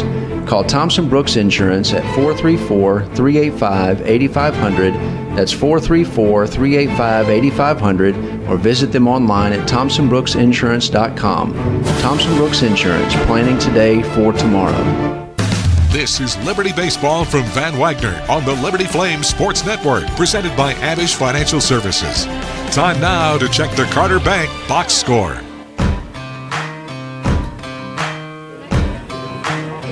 Flames up 3-0 over the Blue Raiders, headed to the top of the fourth inning. Our box score is presented by our friends at Carter Bank.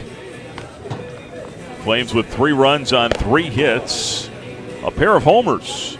2-run shot from Ryan Drum, his second of the year. A solo blast from Josh Campos, his 9th. 3 runs, 3 hits, no errors, none left for the Blue Raiders. No runs, 3 hits, no errors, and 3 left. Josh Swink is settled in. After a little bit of 2-out first inning trouble, he escaped. He's got 3 scoreless innings with no walks and a strikeout so far. And Nick Barone will lead it off here against Chandler Alderman for the Blue Raiders in the top of the fourth. First pitch swinging, a ground ball foul past third. 0-1 on Barone.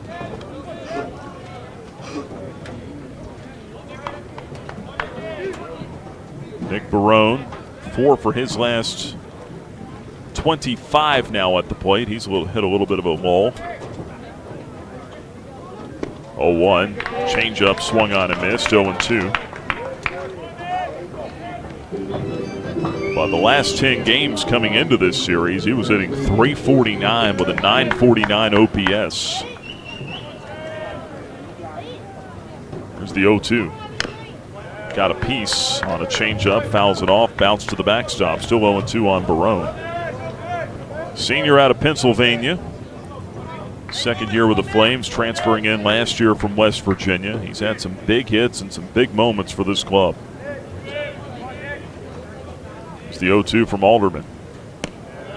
Downstairs, laid off that changeup, and the count goes to 1-2 now on Nick Barone.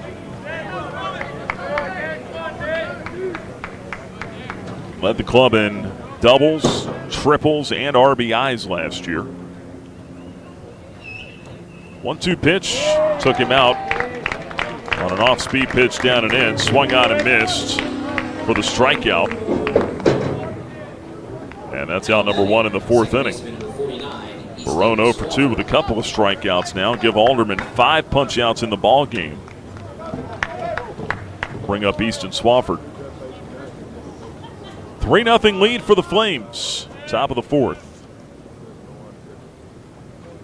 Swafford had a base hit his first time up. Takes downstairs here. 1 ball and no strikes.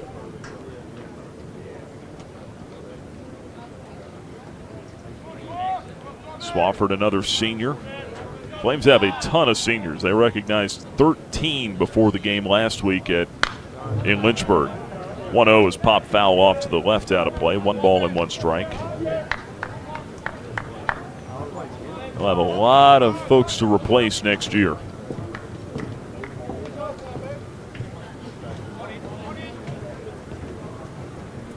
One out, the 1-1 pitch. Taken for a strike on the outside corner with a breaking ball. It's 1-2 now on Easton Swafford.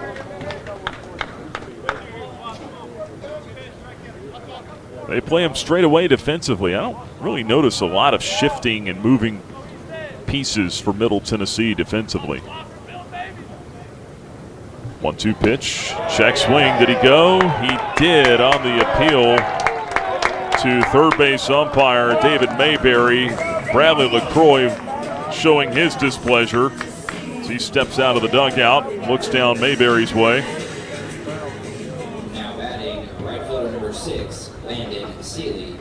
Well, number 1, you can't challenge that anyway. Number 2, we don't have instant replay, but at least for the umpire, so you can't challenge anything this weekend. But check swings, not something you could challenge regardless. First pitch, I believe taken low. 1 ball and no strikes. 2 outs, nobody aboard. Alderman looking to strike out the side here. The pitch to Landon Seeley in for a strike, evens the count at 1-1. Seeley a ground out to third, his first trip to the plate today. The 1-1 pitch. Swung on, popped him up, straight up behind second base. The shortstop is there. And Badalak will make the two-handed grab for out number 3. So the Flames are retired in order in the fourth. 1-2, 3-0 doing. We'll go to the bottom half. Liberty still on top, 3-0 at Middle Tennessee. At Carilion Clinic, the success of their employees is based on a culture that welcomes them and nurtures their growth. As the largest nonprofit employer west of Richmond, Carillion's team members are always learning and forever curious. Carilion is more than a healthcare system. It's a team of unique individuals doing what matters most, caring for the community. Visit CarillionClinic.org/careers and search their opportunities. Come join 13,000 employees who are Carilion proud. At Carter Bank, we believe life is best lived full of opportunities and dreams, of goals achieved and promises kept. We've been creating opportunities for more people and businesses to prosper since 1974. That means great local lending, convenient access to your money, accounts and guidance that make it easier to get more done. We are Carter Bank, the preferred community bank of Liberty Flames Athletics. Visit carterbank.com to learn more. Member FDIC, Equal Opportunity Lender.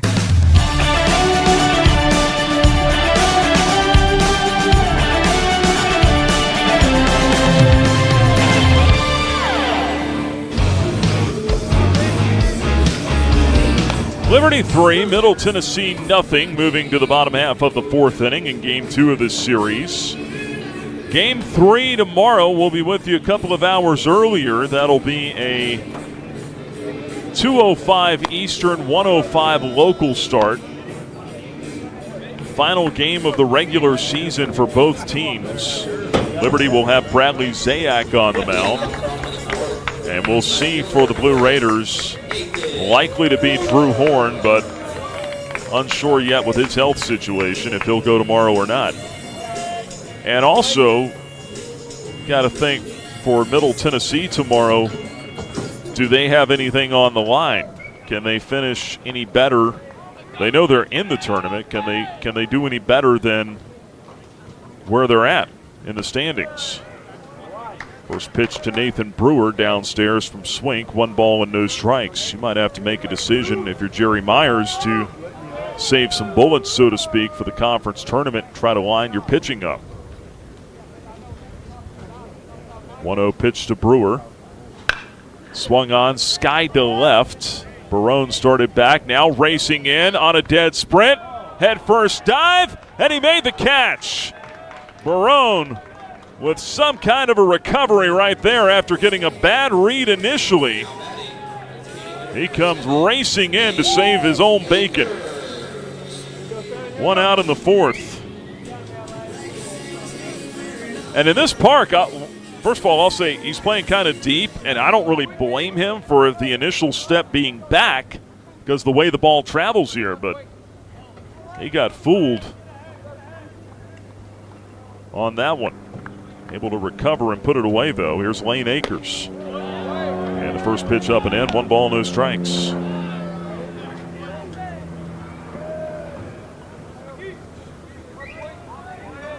He must have skipped dessert last night because he was able to turn on the Jets there. Akers 0 for 1 with a fielder's choice. And comes up empty there, a swing and a miss on the cutter. Either that or he fouled it off. I thought Vidston dropped it initially, but maybe got a piece. Either way, it's a strike, 1-1.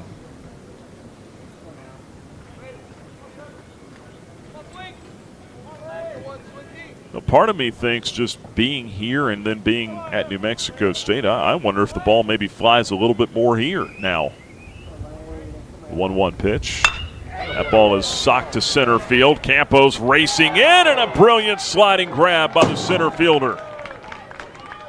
Flames outfield is busy here in the fourth inning, but 2 up and 2 down so far.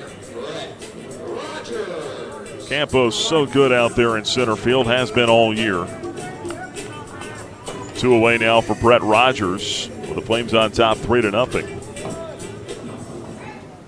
Rogers 0 for 1 with a ground out to first. Josh Swink sailing merrily along, getting some help from his friends. And the lefty's first pitch. Rogers sends this in the air to straightaway center field. Campos retreating and throws up the glove to make the head-high catch for round number 3. 3 fly ball outs in the fourth. And Middle Tennessee goes down quickly and quietly. We're on to the top of the fifth in Murfreesboro.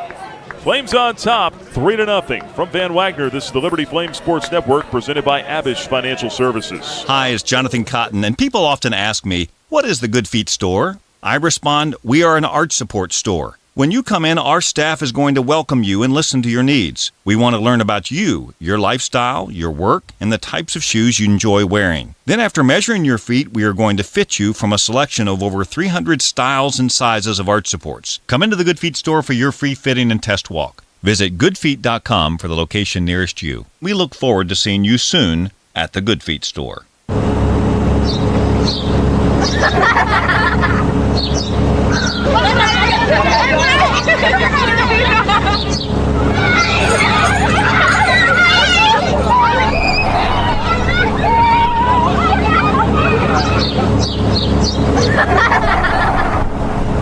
Rogers Heating, Cooling, Electrical, and Plumbing. Your local HVAC experts. Online at callrogers.com. Now back to more Flames baseball from Van Wagner on the Liberty Flames Sports Network, presented by Abish Financial Services.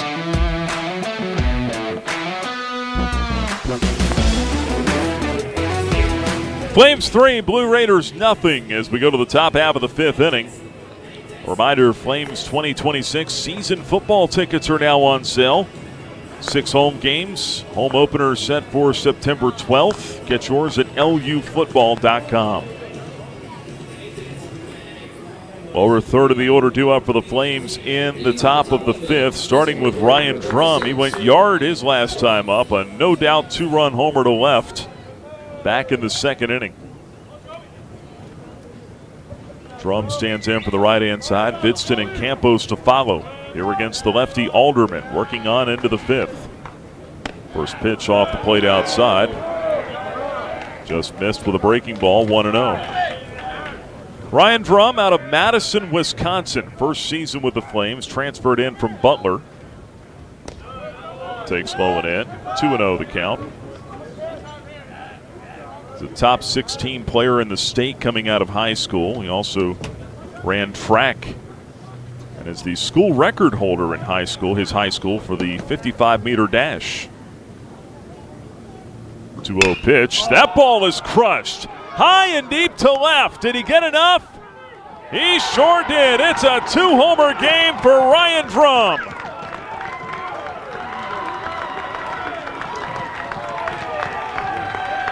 A mammo bomb out of here to left. And the Flames lead it 4-0.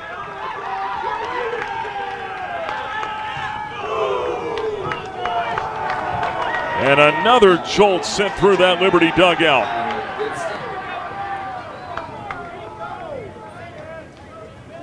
Here's Kyle Vidston.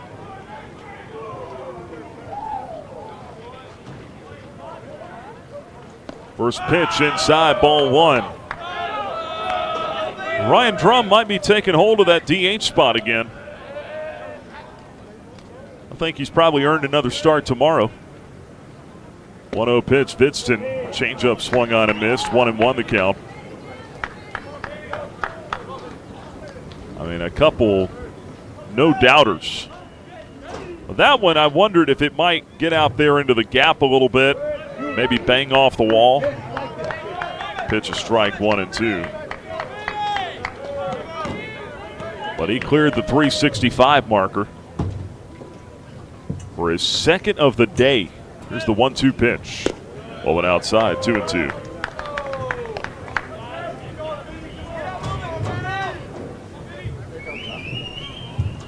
Two balls, 2 strikes on Kyle Vidston. Strikeout victim his first time up.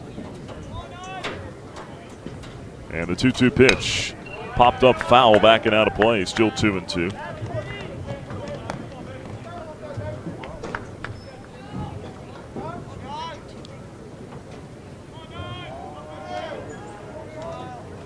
So 3 home runs given up for Alderman. Give him 14 allowed now this season. 2-2 pitch over but low. Ball 3, 3-2.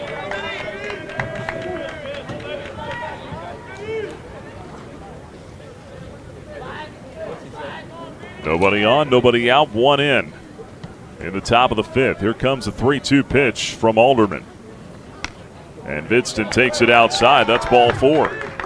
First walk issued by Alderman today. Flames with a base runner now. And we'll see what Jerry Myers may start to think about with his pitching situation. Nobody up in the bullpen right now. It's not like Alderman's been all that terrible. He's piled up some strikeouts, but he can't keep the ball in the ballpark, specifically with Ryan Drum.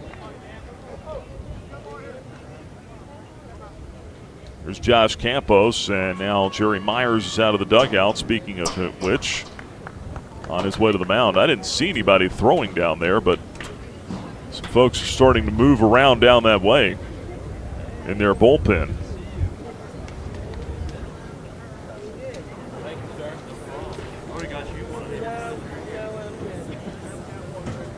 Looking down that way. They've got Ethan Robinson heading down there, a right-hander. Only got 3 appearances this year. They've also got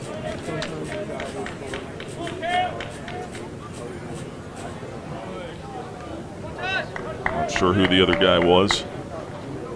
Somebody that hadn't pitched in a game yet.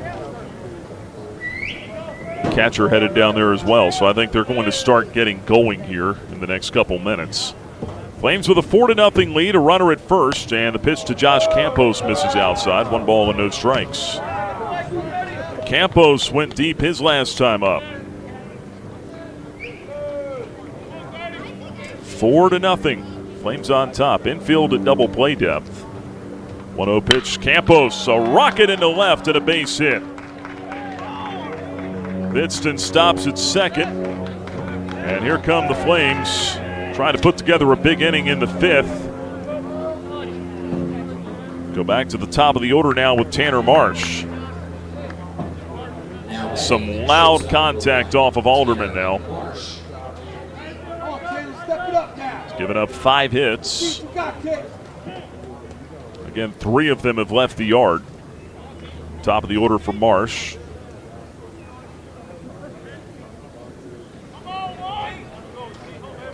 Marsh so far today 0 for 2. 0 for 7 in the series. Looking to break out right here. Alderman taking his time between pitches now. First one on the way. Tanner takes low and outside on a fastball at 90. 1 ball and no strikes. He came out fastball up to 93 today. That fastball was good until it wasn't. But kind of like what we thought, he's settled in around 90. He's tried to mix in the off speed as well. Here's the 1-0 pitch now to Marsh.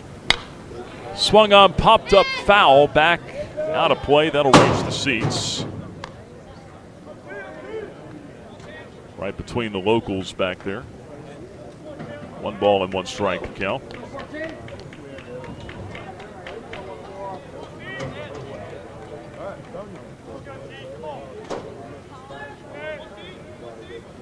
One pitch. Swing and a miss. Took something off. Marsh was fooled. 1 ball and 2 strikes to count.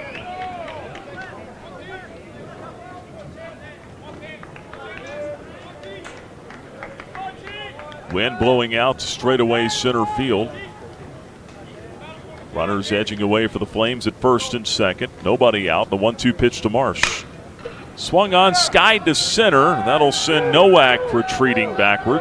Now circles it off and makes the catch. Runners will tag, but only advancing is Vidston as he goes from second to third.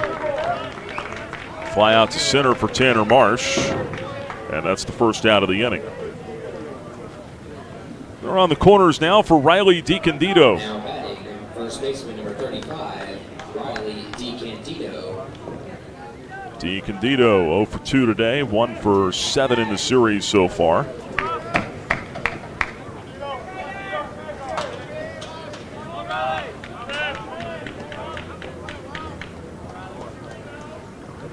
And shows bunt, pulls it back, takes downstairs. 1 ball, no strikes. Ball was dropped by Minnick. And for a moment, Campos had a notion maybe to take off from first, but puts it in park, wisely so. So now Vondolen will come in at third. He's got his toes on the infield grass. O'Neill still holding the runner at first. Infield up the middle, double play depth. See if he's showing. They throw over to first, and runner gets back. DiCandido does not tip his hand. I don't know if you've got a safety squeeze on here. Could be a slash situation with DiCandido. Here comes the 1-0 pitch. Not showing. DiCandido takes low and inside. 2 balls and no strikes on the Flames' first baseman.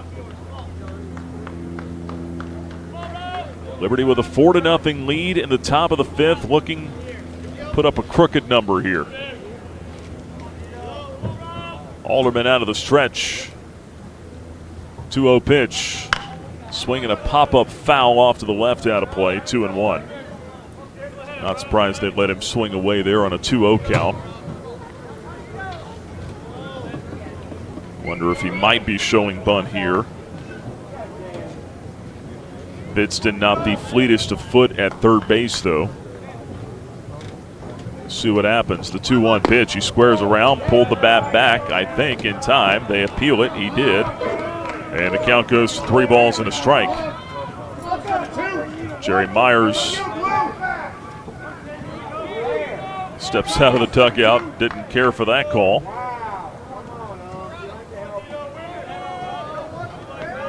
They appealed it to David Mayberry standing behind the pitcher's mound. He said no swing. Here comes a 3-1 pitch. There's a ground ball to the left side, out to short. A bobble by Badalak. That ball ate him up. It's rolling out in the left center field, and everybody's safe.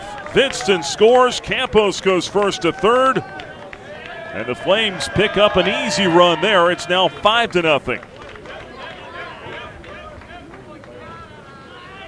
That'll be an E6, and it comes at a really inopportune time for the Blue Raiders. Third baseman number 18, Jordan Jaffe. Still only 1 out in the inning, and men on the corners now for Jordan Jaffe.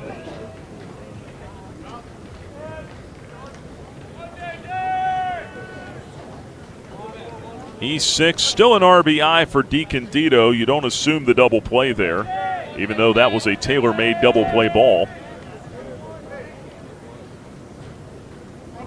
He gets the RBI because the assumption there is that the run would have scored from third anyway, even getting 1 out. Minnick will walk out to the mound now to talk it over with Alderman. They're trying to buy some time for the bullpen. They got the right-hander loosening down there.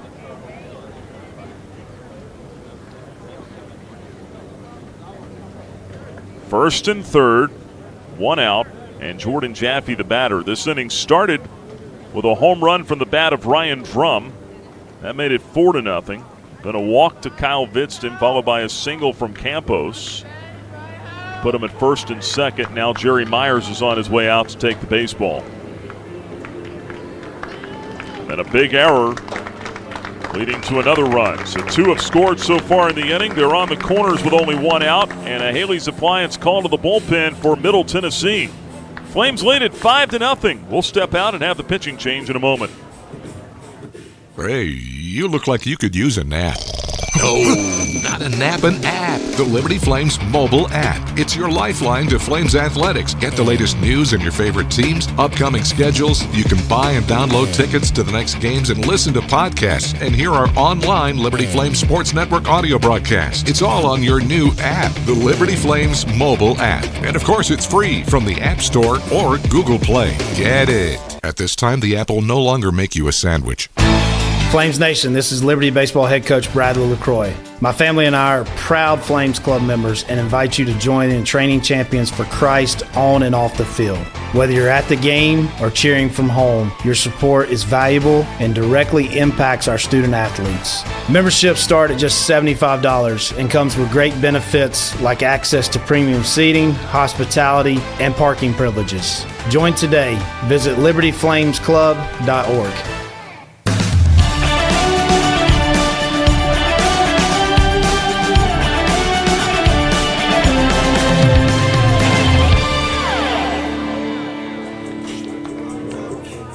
It'll be right-hander Landon Birch to pitch for Middle Tennessee, with the Flames leading this one 5-0 in the top of the fifth inning.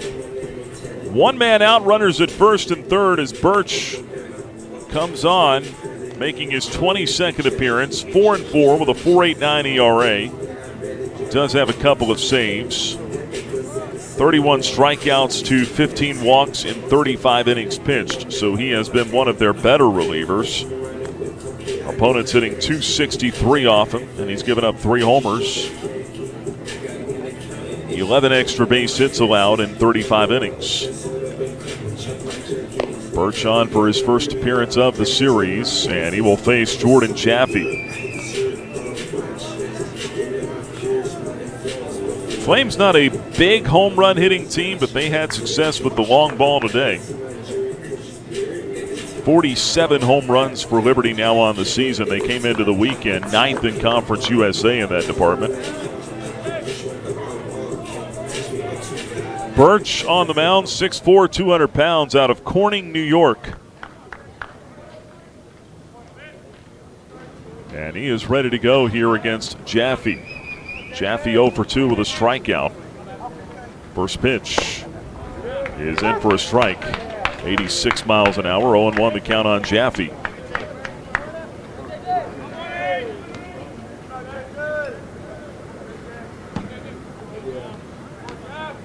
Birch out of the stretch, working the third base side of the rubber. Here's his 0-1. Jaffe swings on it, pops it up down the right field line, slicing into foul territory. That'll drop out of the range of Rogers, and it's 0-2.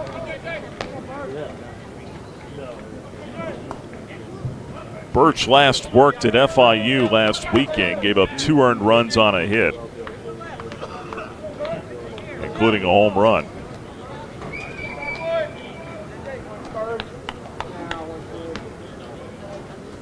No balls, 2 strikes, 1 out, men on the corners. Infield at double play depth. Now the 0-2 pitch. Off the end of the bat, popped up, shallow right center field. That might fall, that will fall. It's a bloop base hit for Jaffe. Coming in to score Campos. And it's now 6-0 Liberty. Little flare off the end of the bat. He didn't hit it hard, but he hit it where he needed to. Clapp had his back to the ball, running onto the outfield grass. Rogers couldn't get there either from right. And a stroke of fortune for Jaffe and the Flames. First and second, still only 1 out. Here's Barone. First pitch swinging, fouls it off, 0-1. Nick 0 for 2 with a couple of strikeouts today. 6-0 lead for Liberty. Charge that run to Alderman as well. And the man at second still belongs to him as well.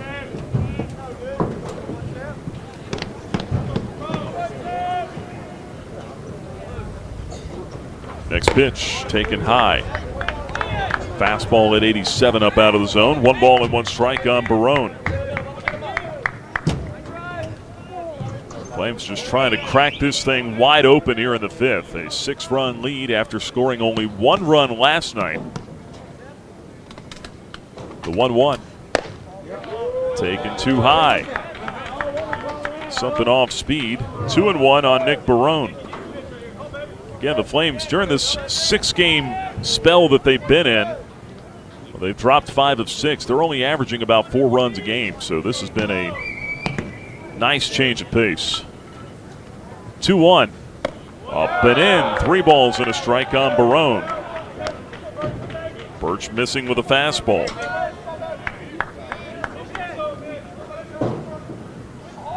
A walk would load him up. Swafford on deck. Landon Birch comes set at the belly. Right around the letters. The 3-1 pitch. Taken high and in. Ball 4. He went off speed and he missed with that too. A walk to Barone. And now a Flame at every base. Easton Swafford coming up. They've got a left-hander tossing in the bullpen from Middle Tennessee.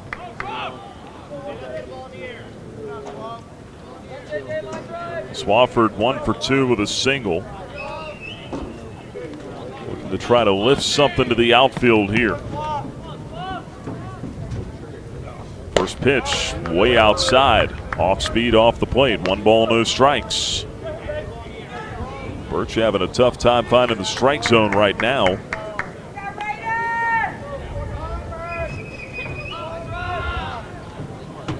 Here's the 1-0 pitch. Outside, 2-0.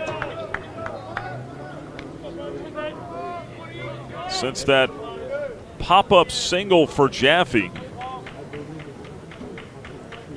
next 6 pitches, 5 of them have been, or make it next 7 pitches, 6 of them have been balls. The 2-0 pitch. There's a swing and a drive. Hammered deep right. Rogers back. It's out of here. A slam for Swafford. And the Flames have busted this one wide open. 10-0 in the 5th.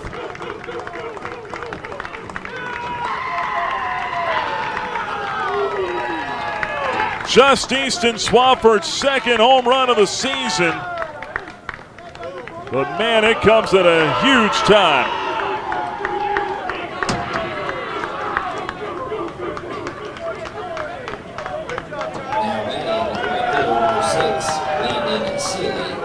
And here's Landon Seeley with still only 1 out. He's the 9th man to hit in the inning. Flames are playing home run derby today in Tennessee. The pitch, in for a strike, 0-1. Well, you can shut the book on Alderman now. Flames roughed him up last year. They did it again today. The 0-1 pitch.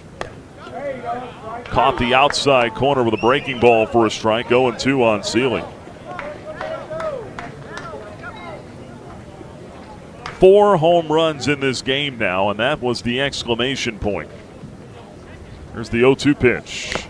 Swung on, foul, tipped into the mid of Middick for strike 3. And that's the 2nd out of the inning. And now Ryan Drum will come to the plate. He has terrorized the Blue Raiders all day. Pair of home runs, 3 RBIs. Hits with the bases empty and 2 outs in the 5th. A 10-0 lead for the Flames. And the pitch lands for a strike, 0-1. 10 runs, 7 hits. Walk and a key error here in this 5th. And Seeley sends this one in the air to center field. Nowak struggling to find it at first, but throws up the glove and wraps it in leather for out number 3. And the Flames send 10 men to the plate in the 5th. 7 of them score. A grand slam from Easton Swafford, the big blow. We go to the bottom half of the 5th. Liberty 10, Middle Tennessee nothing. It's bow time. Carolina legends aren't born, they're handmade, only in Bo's Real Southern Kitchen. It all starts with fresh, never frozen chicken marinated for 24 hours in a flavor-packed blend of bold Southern seasonings. Then we hand bread and fry it to crispy, juicy, mouth-watering perfection. That's not just any chicken, that's the Carolina legend. Order some Bojangles and taste what everyone's been craving since 1977. It's Bo time. Turn up the heat. Foster Fuels is a proud partner of Liberty Athletics. Foster has been fostering warm moments for 100 years. Headquartered in Brookneal, Virginia, Foster has been providing exceptional propane and gas services since 1921. Stop by one of our 6 showroom locations across Central Virginia to view our wide range of products. From propane to fireplaces and grills to tank installs and tankless water heaters, Foster has it all. Download our app or visit fosterfuels.com for more info.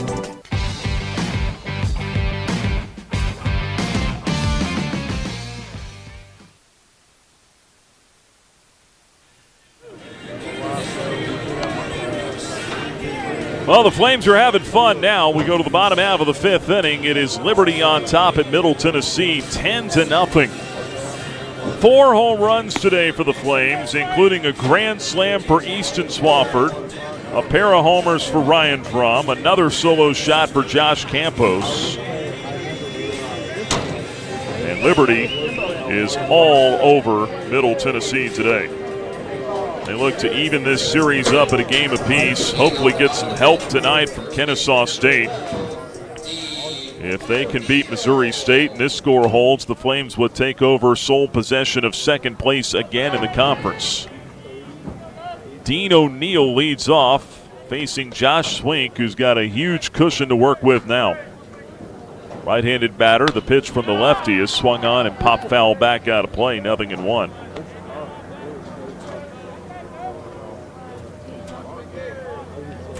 Flames have broke out in a big way today.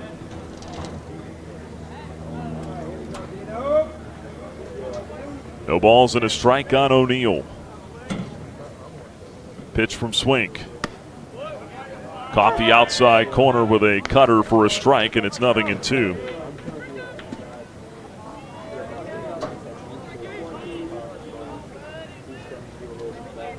O'Neill to lead it off. Lower third of the order coming around here. The 0-2 pitch taken high on the fastball. 1 ball and 2 strikes. O'Neill would ground out to second, back in the second. Yeah, we'll have our eyes on that Kennesaw State-Missouri State game. They don't get underway for another 35 minutes. Down at Mickey Dean Stadium in Kennesaw, Georgia.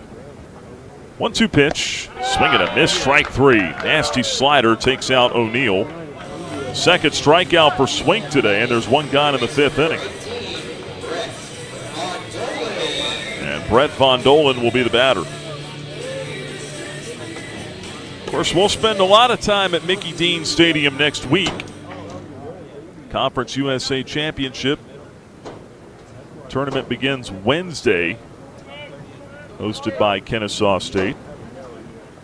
Von Dolen stands in for the right side. The pitch from Swink is in for a strike with a fastball, 0-1. Flames lead it here 10-0. 1 out in the bottom of the 5th. Kennesaw, Georgia, northwest of Atlanta, the metro Atlanta area. Pitch, Von Dolen takes inside. Should be a ball and a strike now.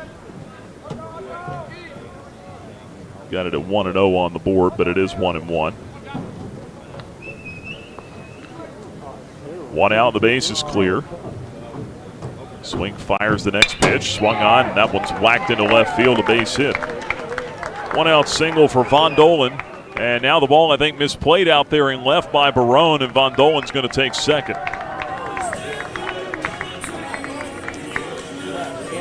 So a miscue in left. 4th hit for Middle Tennessee. And they've got a man at second base with 1 out in the 5th, and Clay Badalak coming to the plate.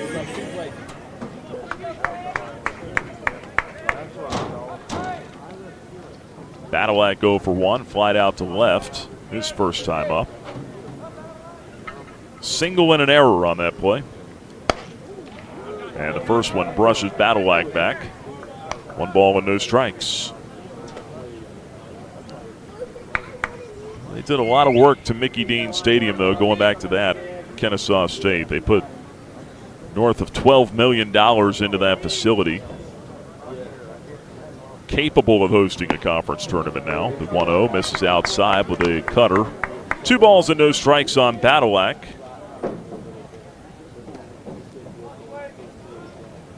New press box tower built down there. They installed a turf, all artificial surface field. Pitch caught the outside corner with a fastball. 2-1 on Badilak.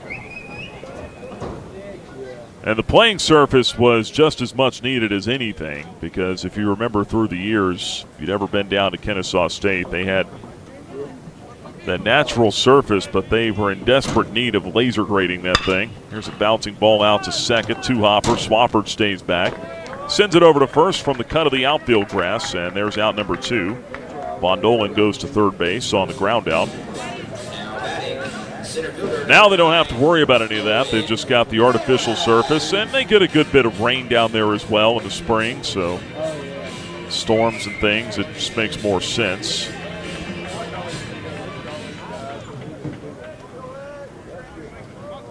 Owen Nowak the batter now. 2 down, a runner at third. Flames on top, 10-0 in the bottom of the 5th. And the pitch up and in. 1 ball and no strikes. The one thing I think that I would take back if it were up to me, and it's not, but if it were at Kennesaw State, I maybe would have made that center field logo just a touch smaller. Pitch upstairs, 2-0. You can see that thing from Artemis up in space. Large KS interlocking logo painted on their outfield turf out in center field. And into the gaps, in fact. It takes up so much of the center field. 2-0 pitch, ground ball right side. That'll find a hole, base hit, and Middle Tennessee gets on the board. Coming in to score, Von Dolan, RBI single for Nowak. And it's now a 10-1 game in the 5th.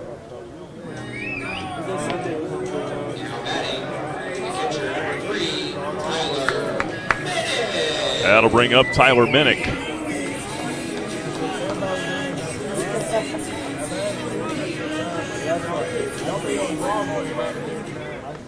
Minnick go for 2, fly out to center, and a pop out to short. First run allowed by Swink. He has been excellent today, though. Pitch to Minnick. Comes right back with a cutter in there for a strike. 0-1. Looking down at the Flames bullpen, they don't have anyone throwing at the moment, but there are folks hanging out down there. Just as you get deeper into this game, start to think about that. Here's the 0-1.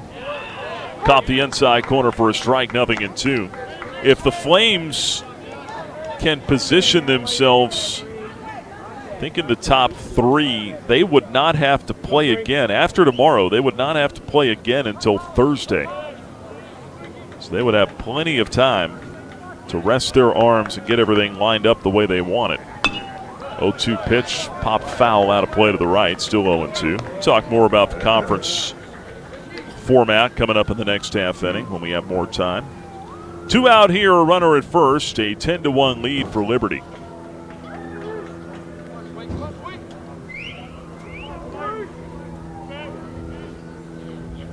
Comes the 0-2 pitch. Tap foul back behind home plate. Still 0-2 on Tyler Minnick. Hitless today.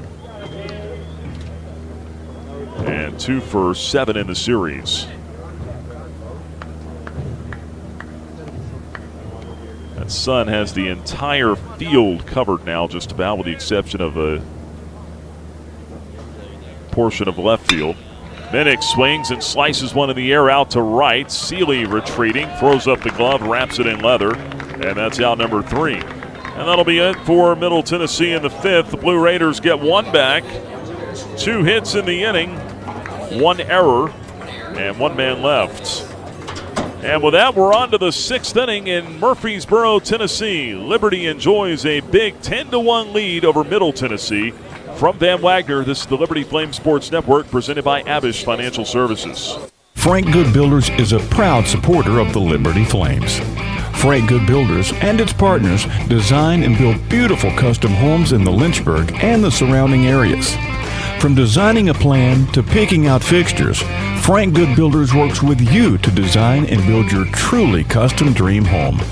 Frank Good Builders can be reached at 434-238-3710 or frankgoodbuilders.com. You're listening to Flames Baseball from Van Wagner on the Liberty Flames Sports Network, presented by Abish Financial Services. Time now to check the out-of-town scoreboard, built by Frank Good Builders.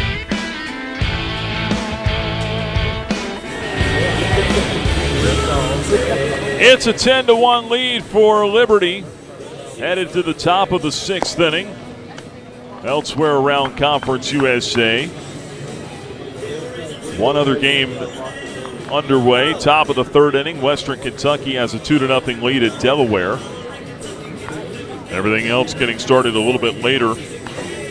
That important Missouri State at Kennesaw State game, 6 o'clock first pitch tonight. Sam Houston at Louisiana Tech, they'll get underway at 7 o'clock. Jacksonville State at Dallas Baptist, 7:35 there. And 8 Eastern tonight for FIU at New Mexico State. And that'll bring up Kyle Vidston. All the top 25 games under the lights tonight. Vidston stands in for the right-handed box, takes the first pitch strike from Landon Birch. 0-1 the count. Vidston a walk and a strikeout. He came in to score on the home run in the 5th. Pitch in for a strike. Or rather misses for a ball. 1-1 the count. Actually, I take that back. Vidston did not come in on the home run. He came in on the E6 back in the 5th inning. That pitch in for a strike, and it's 1-2 now.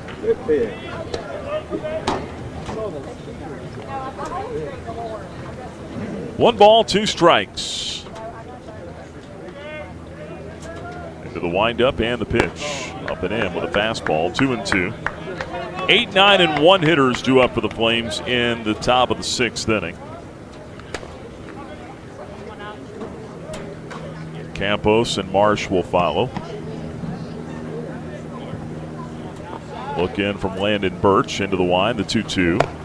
High and tight, full count, 3-2 on Kyle Vidston.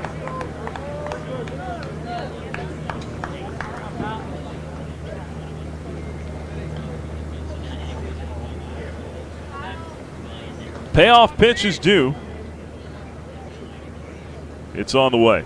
High and end, ball 4. Vidston finds his way on. 2nd time in this game with a walk. And Birch walks the leadoff man. Not a good start for him here in the top of the 6th. Especially already down 10-1. Left-hander warming in the bullpen for Middle Tennessee. That'll bring up Josh Campos. Campos with his 9th home run of the year. That is a career high for him. He hit it back his first trip to the plate in the 3rd inning. Pitch downstairs, 1 ball, no strikes. Previous high hit 7 home runs his freshman year at Florence Darlington Tech. 7 homers in 56 games. Only hit 4 the next year. That was last year. 9 this year. 1-0 pitch. That's in for a strike. Something off speed from Birch. Touched the outside corner. Evens the count at 1 ball and 1 strike.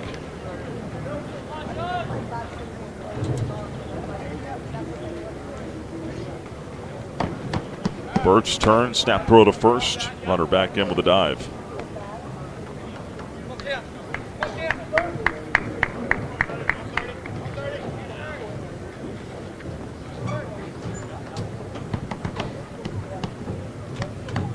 Here is the 1-1 pitch.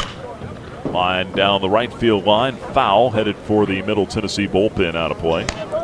It's ball and 2 strikes now on Josh Campos.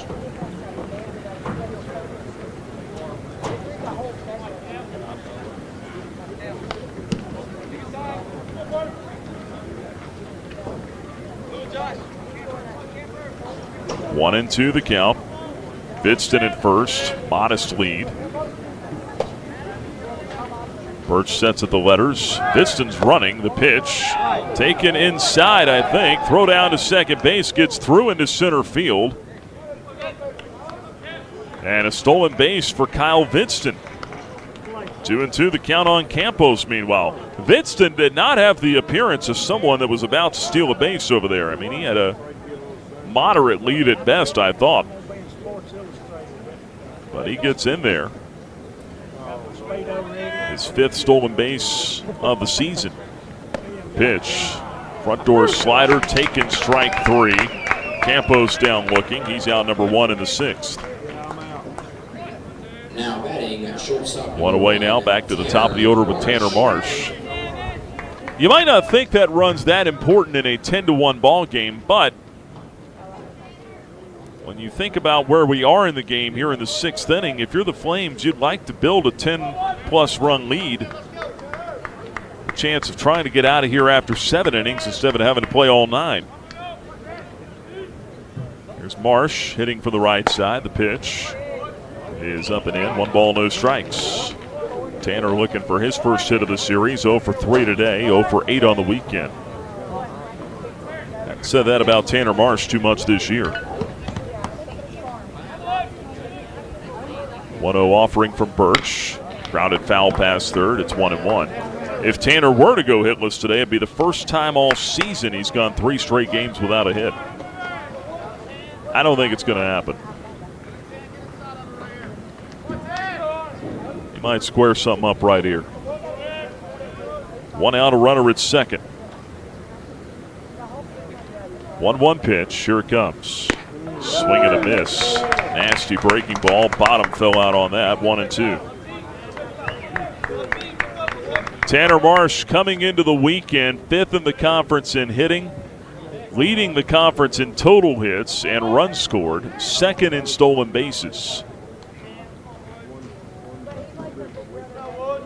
Here's the 1-2 pitch to Tanner Marsh. On the way from Birch. Taken high, and that'll even the count at 2-2. And whatever metric you want to look at, if you're into the analytics, in WAR, wins above replacement, Marsh entering the weekend 3.41. That leads Conference USA, and it's 7th among all shortstops in the nation. Front door slider missed up and in, and the count goes full. 3-2 on Marsh. So however you want to size him up, he has been one of the more productive players in this conference and one of the best at his position anywhere. 1 out, runner edging away at second. 3-2 pitch, swing and a miss, strike 3. Went back to the breaking ball. And again, it rolled off the table on Tanner. He swings over it for the strikeout. 2 gone. First baseman number 35, Riley DiCandido. Just wonder if Tanner's maybe not picking up the spin on that thing. Jerry Myers out of the dugout now for Middle Tennessee. He's got a lefty warm in the bullpen and a left-handed hitter coming up for Liberty. Flames on top here 10-1. I don't know how much Coach Myers really cares about matching up at this point. Maybe he does. It's going to be it for Landon Birch. He ends on a good note, strikes out the last 2 men he faces. But that grand slam he allowed in the 5th is the big blow. Liberty 10, Middle Tennessee 1. We'll step out and have the Haley's Appliance pitching change when we come back. Hey, you look like you could use a nap.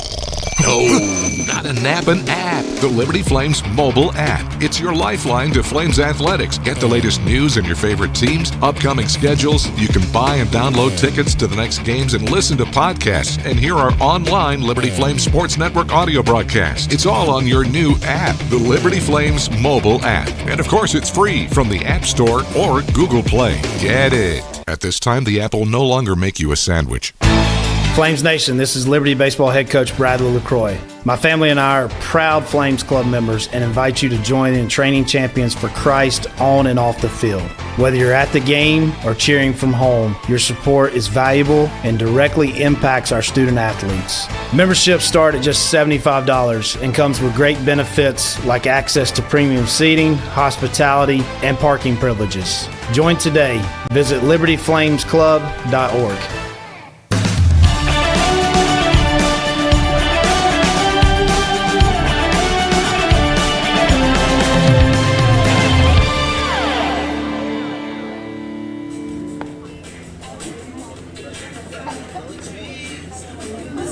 Ten to 1 ball game. Liberty leads it. We are in the top of the 6th inning, and Middle Tennessee makes the Haley's Appliance call to the bullpen, bringing on lefty Colin Kerrigan. Third pitcher of the ball game used by Jerry Myers' crew. He relieves Landon Birch, who went an inning and a third. He's given up 3 runs so far on 2 hits, including the grand slam from Easton Swafford. Flames have hit 4 home runs in this game. They're trying to even this series at 1 apiece, force a rubber game here tomorrow. Kerrigan is a big boy out there, 6'6", 245-pounder out of Nashville. Went to Montgomery Bell Academy. And he's been a Blue Raider all throughout his career. Came in as a freshman in 2024, where he made 21 appearances there. 13 outings last year with 6 starts. And this year for Kerrigan, he'll be on for his 24th appearance, 3-2 record, 2 saves, and a 6.98 ERA. He faces DiCandido. Left-on-left matchup with 2 outs and Kyle Vidston at second base. The pitch is taken high, 91-mile-an-hour fastball, 1 ball and no strikes. Jerry Myers going with a left-on-left matchup here with Kerrigan. 1-0. Called strike 2 on the outside corner with a breaking ball. It's 0-2 now on DiCandido. Lefty's only hitting .219 off of Kerrigan. Righty's .309. As DiCandido swats it foul on the 1-2 pitch.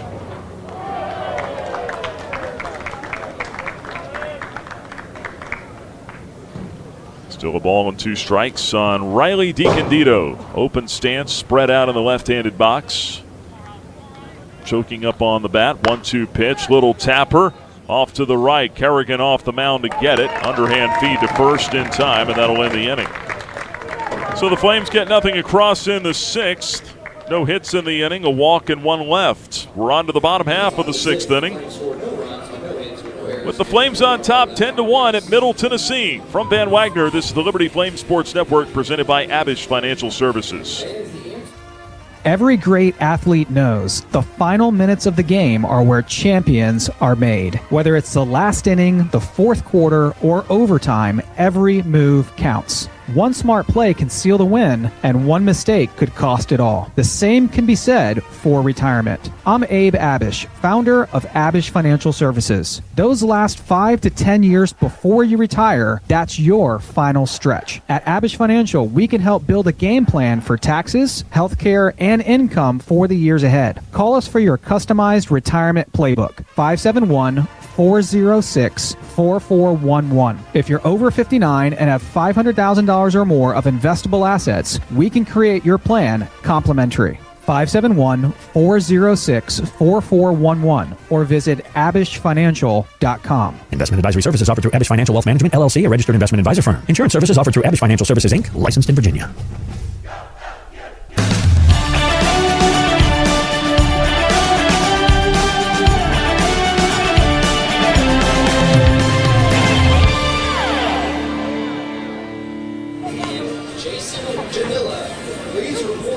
10-1 Liberty on top here at Middle Tennessee, going to the bottom half of the 6th inning.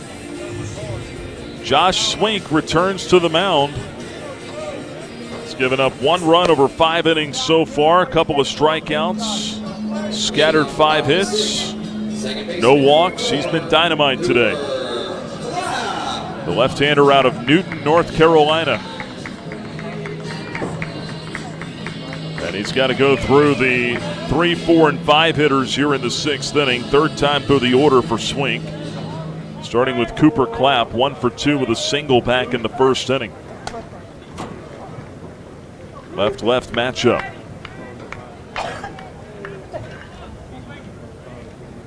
And the pitch. Swung on, popped foul, back out of play to the left. 0-1 on Cooper Clapp. I don't think quite as good a crowd on hand here today. Not a bad one, though, for day baseball on a Friday.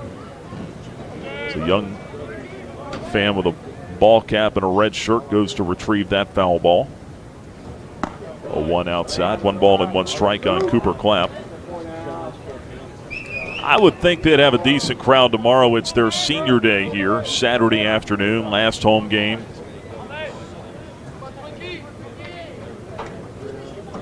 Comes the 1-1 pitch to Clapp. On the way from Swink. And that ball is hammered in the air to deep right, down the line. Seeley back toward that wall, and that one's gone. And Cooper Clapp has homered in back-to-back ball games. This one a solo shot to right, tucked it just inside the foul pole and into the trees. Makes it a 10-2 game.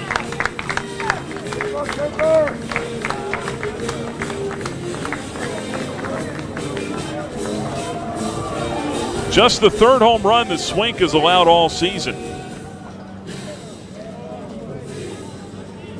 And Clapp's a good hitter, man. That is his 5th base hit, his 2nd home run in this series. He's a problem for anybody. That'll bring up Nathan Brewer.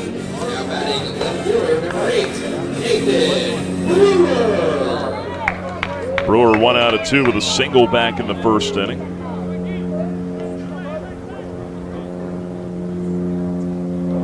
Left matchup, and the pitch from Swink comes right back with a fastball in the outside corner for a strike, 0-1. Not worried about that home run at all.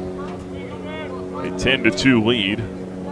Although again, point I made the top half of the inning, you'd like to get it back to a 10-run lead if you can. Try to shorten the ball game. Pitch is hit on the ground to the right side, deep over there. Swafford from the outfield grass gloves it and throws him out at first. Swafford was playing back over there and makes the play for out number 1 in the 6th.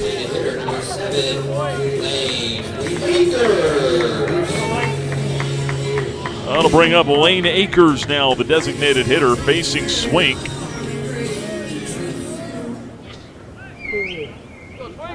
Right-handed batter. Swink now at only 63 pitches, 42 strikes, 21 balls. Make it 22 balls as that one just missed the outside corner with a slider, ball 1. That's a very economical pitch count to be here in the 6th inning. Flames have some folks moving around in their bullpen. Here's a swing and a ground ball out to short. 2-hopper, Kangaroos into the glove of Marsh. Low throw, scooped out nicely by DeCandido at first. Tanner threw it on the run. He couldn't make the truest of throws over there, but good play on both ends as it turns out. 2 away. 10-2 lead for the Flames. 2 out, nobody aboard. Here is Brett Rogers now.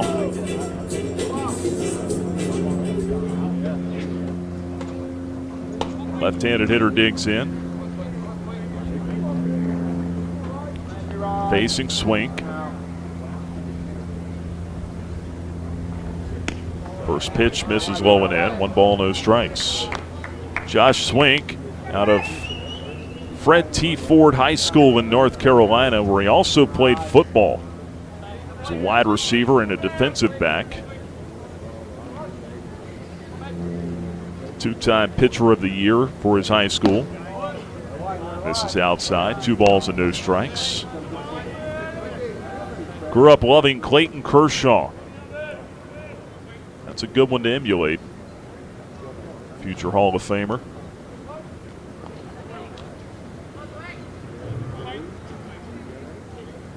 2-0 pitch. Ground ball to the right side. Two-hopper into the glove of DeCandido. He'll take it to the pillow for out number 3. Rogers grounds out, and that'll do it for the Blue Raiders in the 6th. They get one back on the homer by Clapp. We'll go to the 7th inning. Liberty on top, 10-2 from Van Wagner. This is the Liberty Flame Sports Network, presented by Abish Financial Services. 11 West is a proud sponsor of the Liberty Flames. 11 West specializes in apparel screen printing, embroidery, sew-on, and flat printing. From the design phase with their graphics arts team to the finished product, 11 West collaborates with each client to craft custom apparel and promotional products. For more information, visit 11west.com, call 540-639-9319, or stop by their location at 6598 New River Road in Radford. 11 West, outfitting America in logo wear.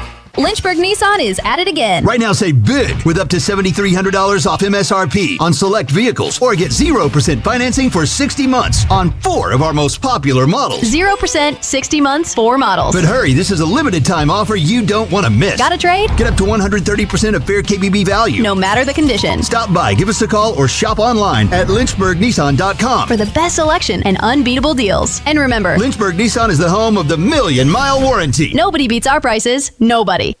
This is Liberty Baseball from Van Wagner on the Liberty Flames Sports Network, presented by Abish Financial Services. Time now to check the Carter Bank box score.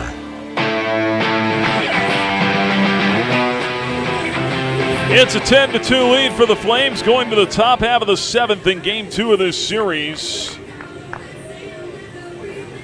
Flames have been both the hammer and the nail in this series so far.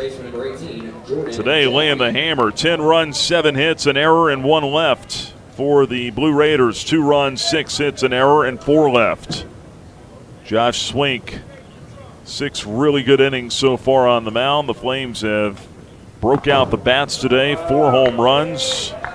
And the first pitch from Colin Kerrigan misses inside to Jordan Jaffe. Right-handed batter leading off the 7th, 1 ball, no strikes. Barone and Swafford to follow. 1-0 pitch. Misses off the plate outside. 2-0. And while it's an 8-run lead, again, if you're the Flames, you'd love to pick up a couple here. Get 2 or 3 runs on the board this inning. Have a chance to end this thing early.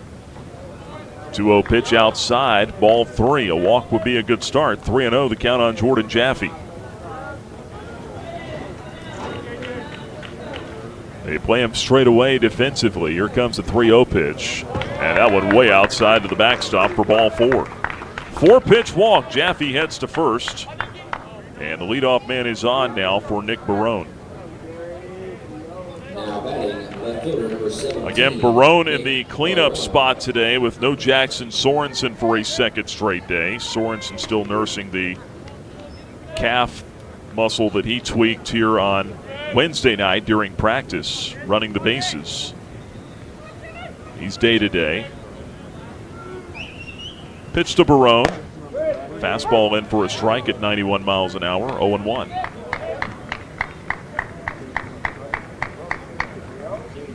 So with that, Barone slides up to the cleanup spot. He had been hitting 5 or 5th in the order all year.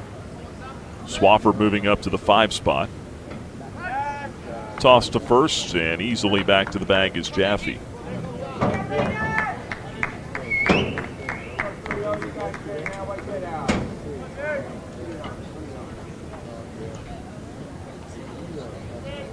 No balls and a strike.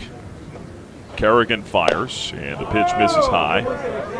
Fastball up, 1 ball and 1 strike on Barone. The sun has shifted again now, starting to set. And it sets here just beyond the left field foul pole in what would be foul territory. So it's a tough angle for anyone sitting in the press box trying to watch on. The 1-1 pitch is chopped foul. Third baseline, 1-2. Tough for the fans, too. I mean, there is no shaded area to sit in here. with those aluminum seats out there, bleacher seats for most,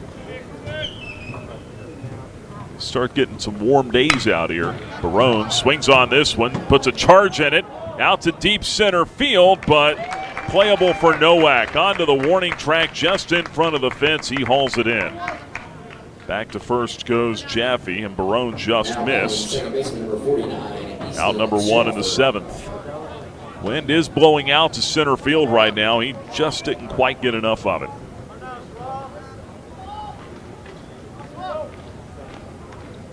One out and one on. Here's Easton Swafford. He delivered the big blow. One out grand slam in the 5th. Takes a strike here from Kerrigan, 0-1. He hit the slam off of Birch. Reliever went an inning and 1/3, gave up 3 runs on 2 hits. Pitch to Swafford. Just missed. Fastball off the outside corner. 1 ball, 1 strike. Told you we'd talk about the conference tournament setup. 1 out here, a runner at first.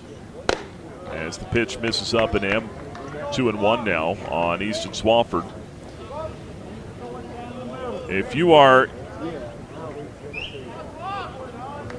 one of the top 3 seeds, swing and a miss, 2-2 the count.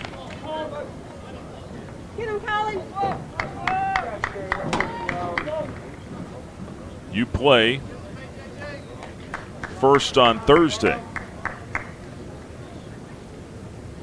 Tournament starts on Wednesday. 2-2 pitch outside and a full count on Swafford, 3-2. So seeds 1, 2, and 3 will play their 2 pool games on Thursday and Friday.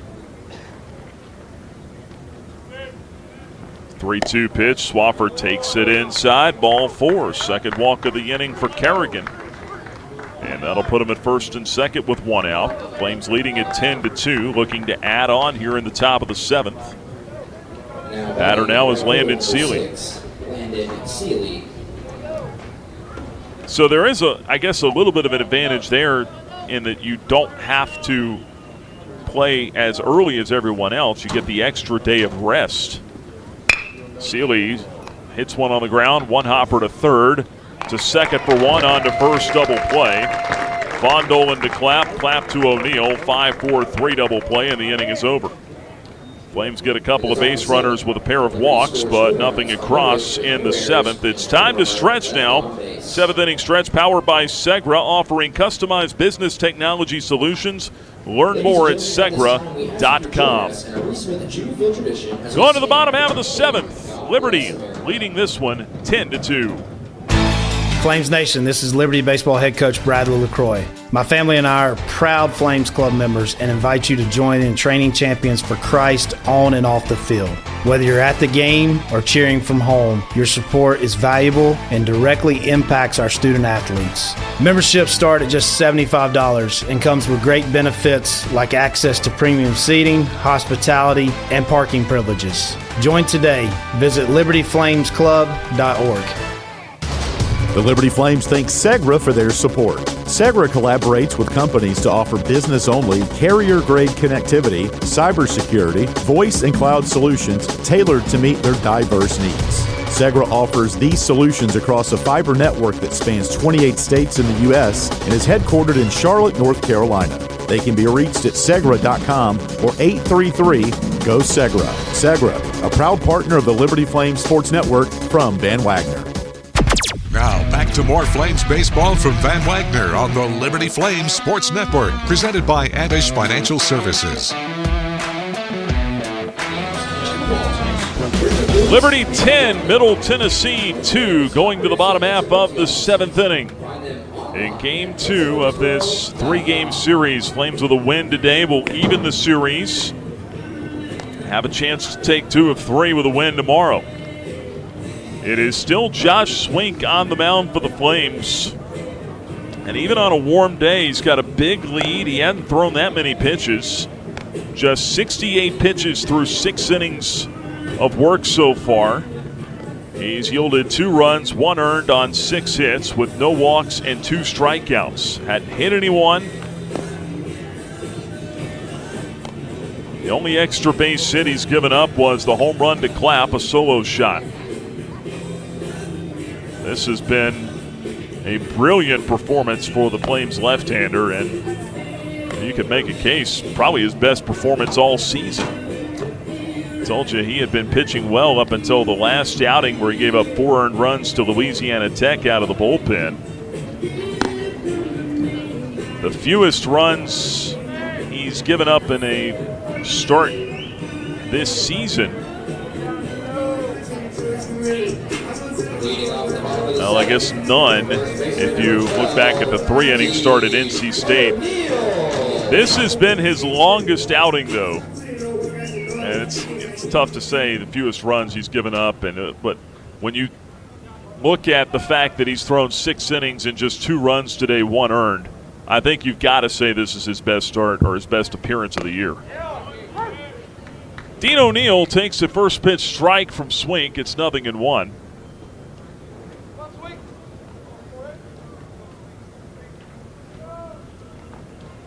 Lower third of the order due up. Right-handed hitting first baseman at the plate right now. And the 0-1 is sent foul back our way. And the overhang and bouncing down the bleacher seats. All the way back down to the backstop and the reserve chairback seats almost at field level. Nobody made the play on that thing. 0-2 the count, the pitch. Ground ball hit toward third, just foul. O'Neill flirting with extra bases there.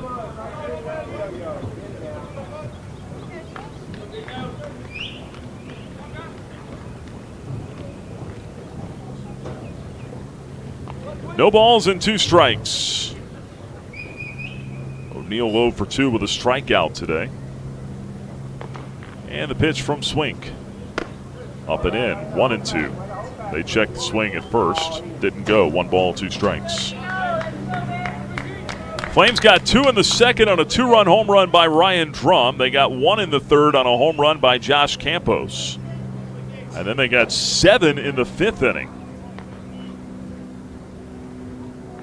1-2 pitch. That ball is sent in the air to deep right. Seeley circles it off in front of the warning track and makes the catch, angling over to the line. Toward the line, anyway. Fly out to right, 1 gone in the 7th. Liberty blew it open, though, with that 7-run 5th inning. They got a home run in the 5th from Drum and a grand slam from Easton Swafford.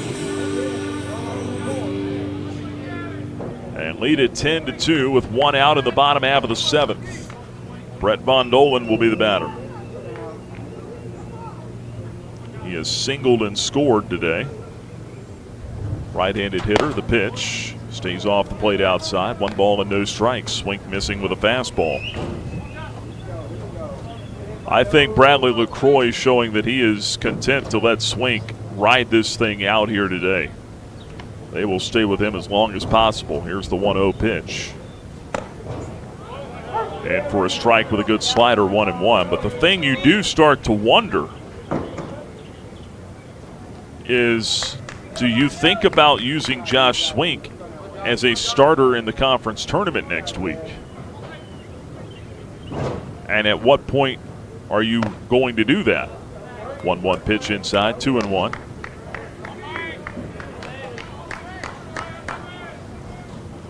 As it stands right now, you could start him perhaps on Friday if the Flames do get one of those top 2 or 3 seeds. 2-1 pitch, check swing. Foul tipped into the mid of Vidston. It's 2-2 now on Von Dolen. I don't know that Bradley LaCroix has thought too much about how he wants to stack his rotation yet for next week. He's more concerned about trying to win this series right now, as he should be. 2-2 pitch to Von Dolen. Taking a tick high, full count, 3-2. There's just so much that can change. I mean, if Liberty wins this series and you go into next week, you may be in a position where you don't have to win the conference tournament, and that can impact how you use your pitchers. There's a fly ball sent out to shallow center field. Campos started back, comes in, and puts it away for the second out of the inning. Shortstop number 11, And what will the Flames do with Ben Blair? Will he start the first game of that tournament? Probably depends. Do you play it on Wednesday? Do you play it on Thursday? If you play it on Thursday, that's a week's rest. First pitch to Clay Badalak, left-handed hitter, misses outside, 1 ball and no strikes. But then you look at the fact that the last 6 starts have not gone well for Ben Blair. Does Bradley Zayak start that first game? There's a lot of things to talk about, a lot of things to think about. Here's a swing and a liner into right field, base hit for Badalak. 2-out single extends the 7th inning. I don't think that Zayak would start the first game, though, just because he's throwing tomorrow, and that would shortchange him a couple days' rest.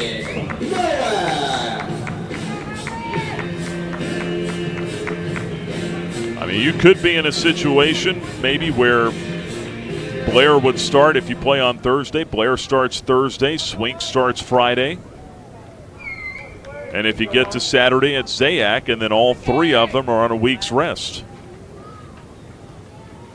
Pitch to Nowak. He swings on the first one and sends it in the air to right. In line with Seeley. Head high catch for out number 3. And that'll do it for the Blue Raiders in the 7th. No runs, a hit, no errors, 1 left. We are on to the 8th. Liberty leads it 10-2 over Middle Tennessee. From Van Wagner, this is the Liberty Flames Sports Network, presented by Abish Financial Services. Have you downloaded the Liberty Flames mobile app? If not, what are you waiting for? The Liberty Flames mobile app is your lifeline to Flames athletics. Get the latest news on your favorite teams, find upcoming schedules, buy and download tickets to the next game, listen to podcasts, and hear our online Liberty Flames Sports Network audio broadcast. High fly ball, deep center field. Snyder going back. It's out of here. It's all on the Liberty Flames mobile app. Download it for free from your mobile app store today. Thousands of our teammates make and deliver 300 of the world's best brands and flavors, locally. From the heartland to the coast, in big cities and small towns. Our products are moving, and our trucks are rolling. We share a passion and a purpose, and we love to refresh and serve our communities. We are Coca-Cola Consolidated, your local bottler.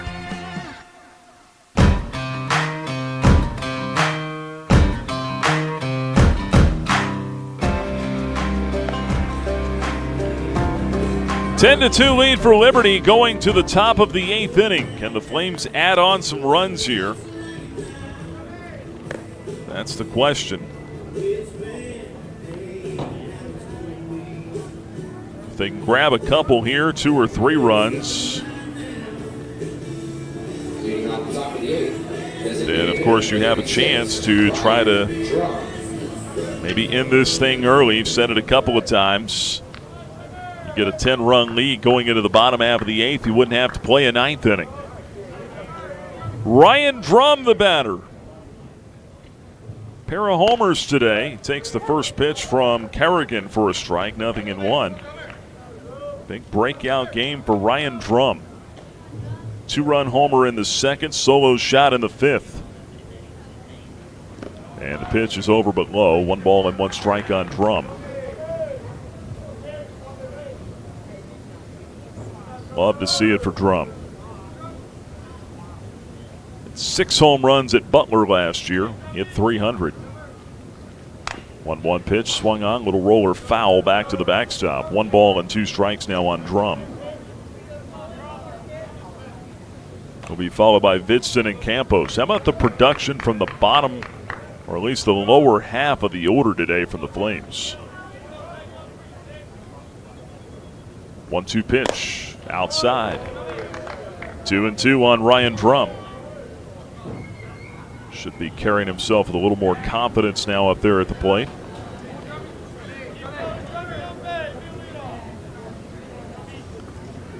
pitch. Swung on, little cue shot off the end of the bat this time. Roller to first. That'll be scooped by O'Neill. Steps on the bag for the out. 3 unassisted, 1 away in the 8th. The 5 through 9 hitters have accounted for 8 of Liberty's 10 RBIs. Tucker Moore will get an at-bat here. He pinch hits for Kyle Vidston.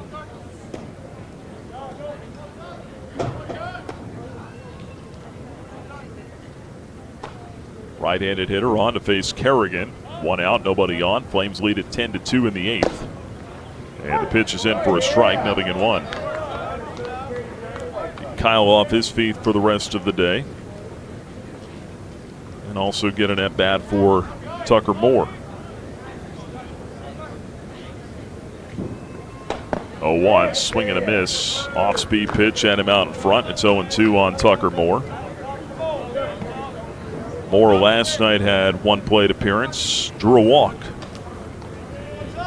Got in the game late to catch. 1 out, 0-2 pitch. Downstairs, 1-2, and there's a rare shift on now for Middle Tennessee. They've got 3 infielders on the left side, but Clapp, the second baseman, just to the left of the bag up the middle. Heels on the outfield grass.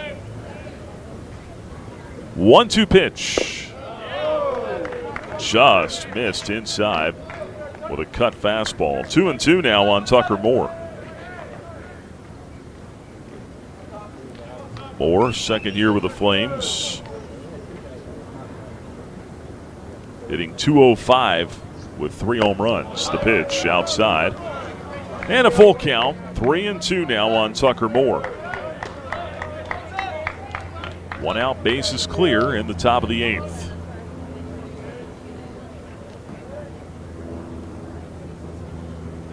Now the payoff pitch with 1 out. That's called strike 3 on the inside corner. Got him with a fastball. 4 down looking, 2 gone in the 8th.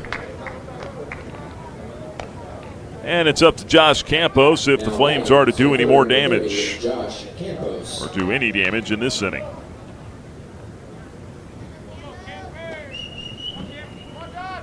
Campos 2 for 3, a home run and a single. He scored twice today.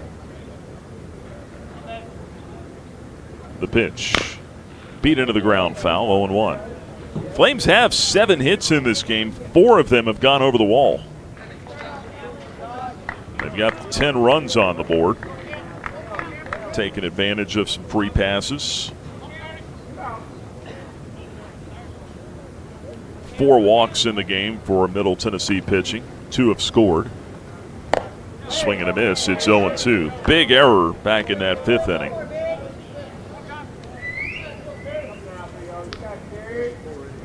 Made some of those runs unearned. 0-2 the count, the pitch. Downstairs, 1-2. I want to say Middle Tennessee had allowed something like 50 some odd unearned runs coming into this series.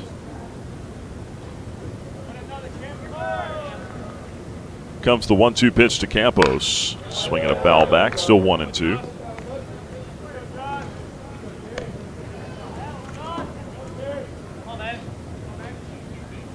It's now only 1 of the runs today was unearned.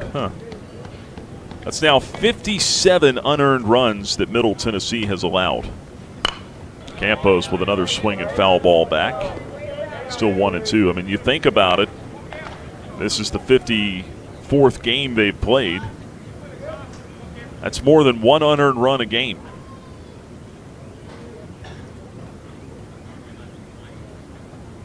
One ball, 2 strikes, 2 outs. And again, the pitch. Tapper foul back behind home plate. Campos staying alive, still 1-2. It's not like they've been terrible defensively. .969 fielding percentage. Just a hair below .970, which is where you really ideally want to be.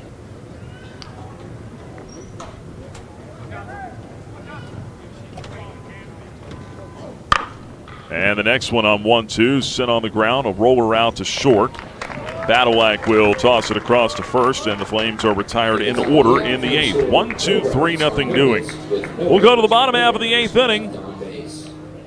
We'll see. It looks like the Flames are going to make a pitching change. We'll tell you who the new man on the mound is when we come back. Liberty 10, Middle Tennessee 2. From Van Wagner, this is the Liberty Flame Sports Network, presented by Abish Financial Services. Turn up the heat. Foster Fuels is a proud partner of Liberty Athletics. Fostering warm moments for 100 years, Foster has been providing exceptional propane and gas services throughout Central Virginia and surrounding areas. From propane to fireplaces and tank installs to tankless water heaters, Foster does it all. Visit fosterfuels.com or download the app to order fuel, pay your bill, and more. Get the customer service you deserve and turn up the heat with Foster Fuels and the Liberty Flames. The Flames play here. You're locked into Liberty Baseball from Van Wagner on the Liberty Flames Sports Network, presented by Abish Financial Services.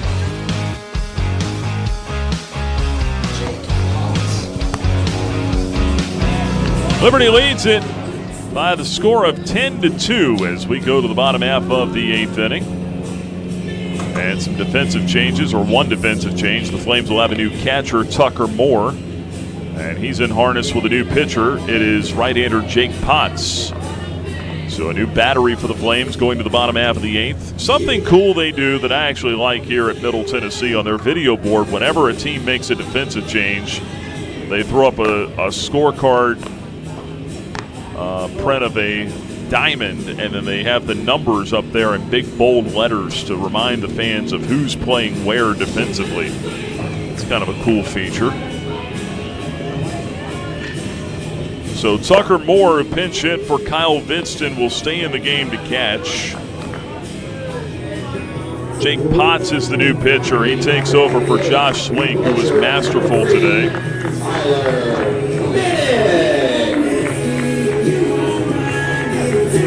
Swink, 7 innings, 2 runs, 1 earned.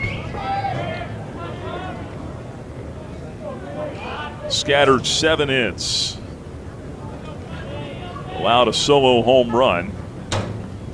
Tyler Minnick swings on the first one from Potts, sends it on the ground, 1 hopper to short. Marsh fires across to first in time, 1 away.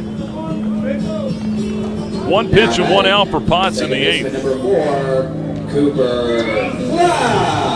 No walks, 2 strikeouts for Josh Swink today.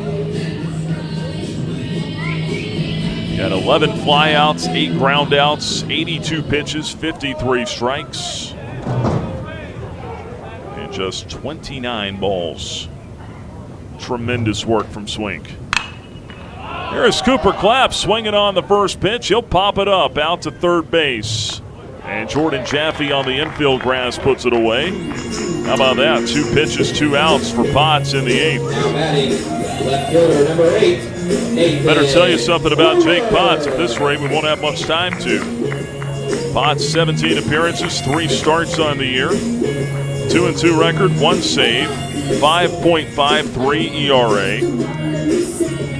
27 2/3 innings pitched, 20 strikeouts to 16 walks. Opponents hitting .274 off him.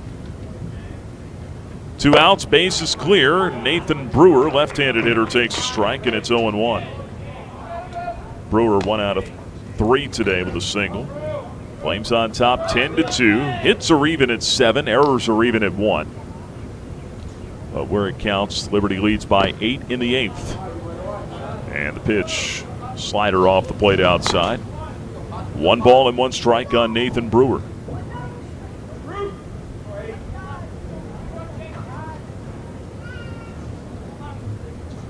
Jake Potts sets at the belly and fires the 1-1. Little nubber foul off the foot of Brewer. He is hobbling, bouncing on one leg, now limping up the first base line, trying to get some feeling back in his left foot. He is hurting something fierce.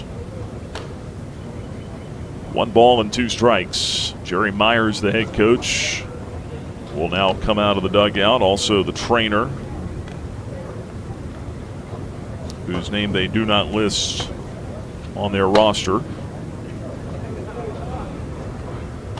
Brewer shaking that left leg, just trying to get some feeling back. I'm wondering, they're looking at him here. I think it is the foot. They're having him kneel down, try to flex it a little bit.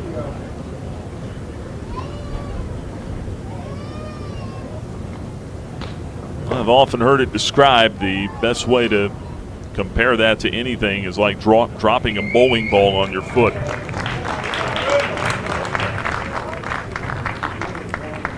He'll stay in the ball game. 1 ball and 2 strikes the count on Nathan Brewer, the left fielder. 2 men out.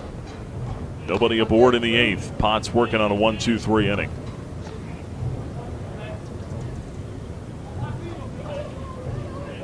One-two pitch to Brewer.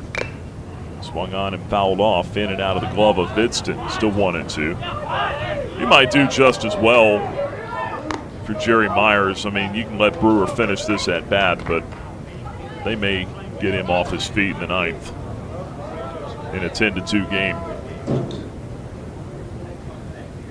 Get him late in the season. Everything hurts just a little bit more these days. Here's the 1-2 pitch. Upstairs, 95-mile-an-hour fastball out of the strike zone. 2-2 now on Nathan Brewer.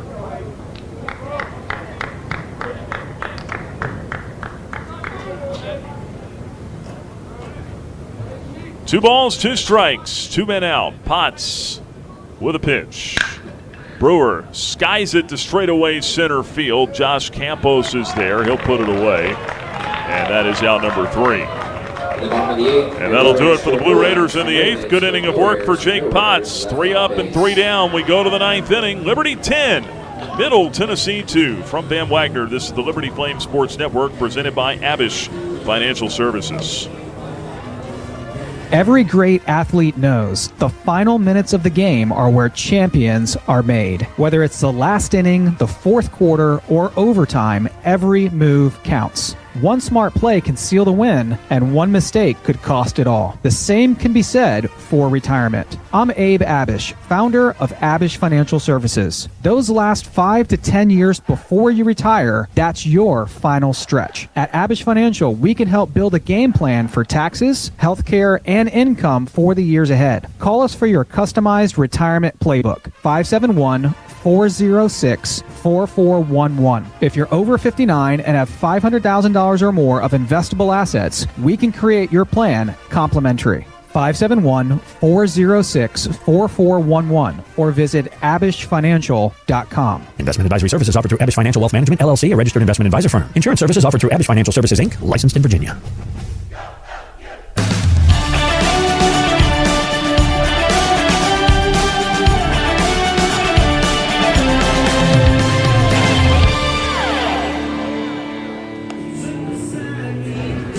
Liberty on top 10-2 as we go to the top half of the 9th inning.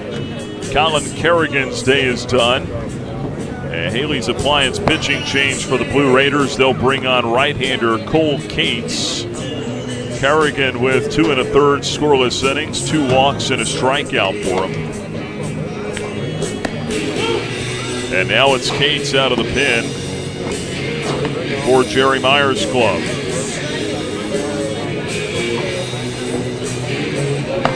He'll face the top of the Flames order, starting with Tanner Marsh. Cates, no record, 9 appearances, 5.79 ERA. He's only pitched 4 2/3 innings in those 9 outings.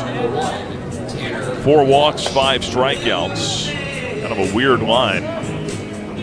But he will go to work here against Tanner Marsh. Marsh, DiCandido, and Jaffe, the scheduled 3 for the Flames, with an 8-run lead in the 9th. First pitch, Marsh takes it outside. 1 ball and no strikes. Cole Cates, the new pitcher. 6'1", 185-pound junior out of Bradford, Tennessee. The 1-0. Breaking ball misses high. 2 balls and no strikes on Marsh. Trying to get it going here. Tanner hitless in this series, 0 for 9. He is just 5 for his last 30 at the plate. August Funk, he's been in all year. 2-0 pitch, check swing, missed off the outside corner on a fastball at 90. 3-0 the count on Marsh. Like a good at bat here, base hit, ball 4. Something to send him on a positive note into tomorrow. 3-0 pitch to Marsh. Taking all the way. That's a fastball at 91, in for a strike, 3-1.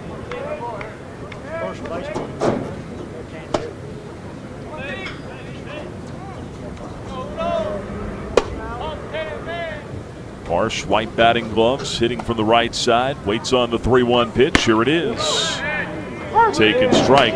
91 mile an hour fastball in there, and it'll go full. 3-2.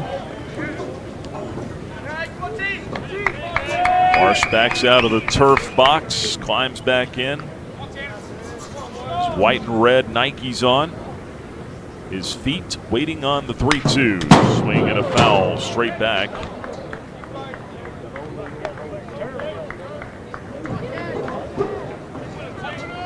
That get through the netting down there? Their backstop doesn't make that kind of noise. It did.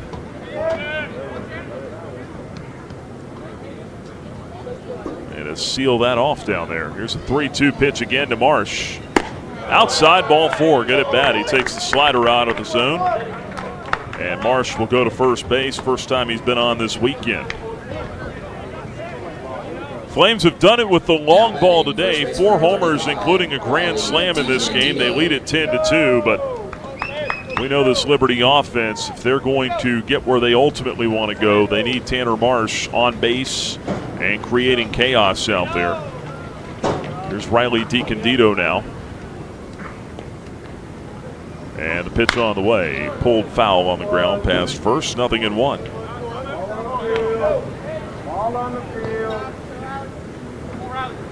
Facing Cole Cates, right-handed reliever for Middle Tennessee.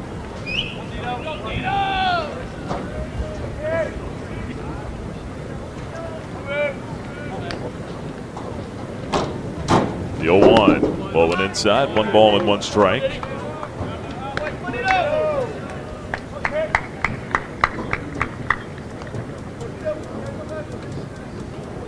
Cates born on New Year's Eve, 2004. Jackson, Tennessee. DiCandido skies one out in a short left field. Brewer coming in. He'll call off the shortstop. Badalak and make the catch. And that's out number 1 in the 9th. Now batting, third baseman number 18, Jordan Jaffe. Marsh stays at first, and Jordan Jaffe will be the hitter. Well, he was born on New Year's Day, or New Year's Eve 2004. I was born on New Year's Day sometime before that. Pitch to Jaffe, popped up foul back off the end of the bat. 0-1. I wonder if his parents told him the same thing my mom told me, that everyone in Times Square was there to celebrate his birthday. I only found out that wasn't true not too long ago. Here's the 0-1. Line foul off the end of the bat, 0-2.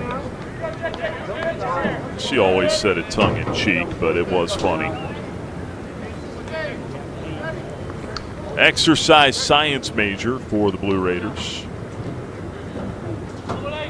Cole Cates, right-hander, wears the number 33 on his back.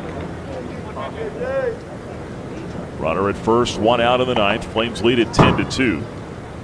0-2 pitch. Jaffe slices this off the end of the bat out to right field. Catch is made there. And Rogers' throw back to first is late. Marsh retreats back to the bag. 2 out. We'll bring up Nick Barone. The fielder number 17, Nick Barone. Barone, another one of the guys in this order that's been hot most of the season, but he's kind of fallen on hard times here over the last few games. Barone 0 for 3 with a walk and a run scored. The pitch. Hit in the air, left center field. And it will be the left fielder Brewer there to put it away for out number 3. That's it. for Barone and the Flames in the ninth. They get the leadoff man on with a walk and nothing more. But as we go to the bottom half, it's Liberty in command of this one. 10-2, Flames on top of the Blue Raiders from Van Wagner. This is the Liberty Flames Sports Network presented by Abish Financial Services. Hey, you look like you could use a nap. No, not a nap, an app. The Liberty Flames mobile app. It's your lifeline to Flames athletics. Get the latest news and your favorite teams, upcoming schedules. You can buy and download tickets to the next games and listen to podcasts and hear our online Liberty Flames Sports Network audio broadcast. It's all on your new app, the Liberty Flames mobile app. And of course, it's free from the App Store or Google Play. Get it. At this time, the app will no longer make you a sandwich. Flames Nation, this is Liberty Baseball head coach Bradley LaCroix. My family and I are proud Flames Club members and invite you to join in training champions for Christ on and off the field. Whether you're at the game or cheering from home, your support is valuable and directly impacts our student athletes. Memberships start at just $75 and comes with great benefits like access to premium seating, hospitality, and parking privileges. Join today. Visit libertyflamesclub.org.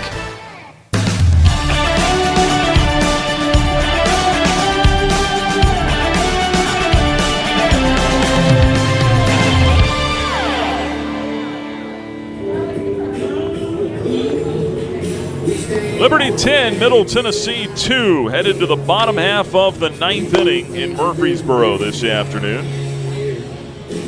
Or I guess this evening now. It'll be Jake Potts on to collect the last 3 outs of this one in a non-save situation. Flames 3 outs away from evening this series at a game apiece. And then we'll see how everything else shakes out tonight. Around the rest of the league, Lane Akers leads off, and Potts fires a fastball up and outside. 1 ball, no strikes.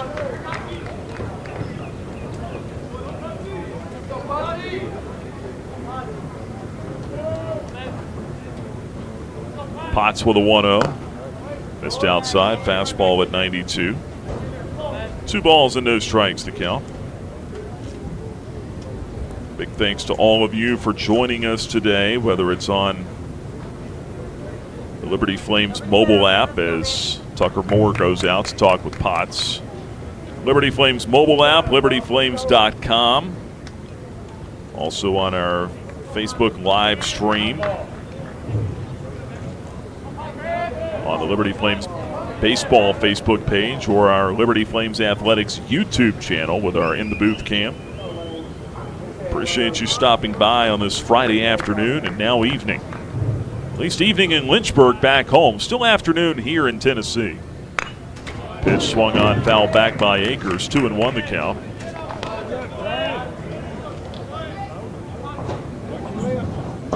Say hi to Joyce watching us. Also Scott down in Alabama.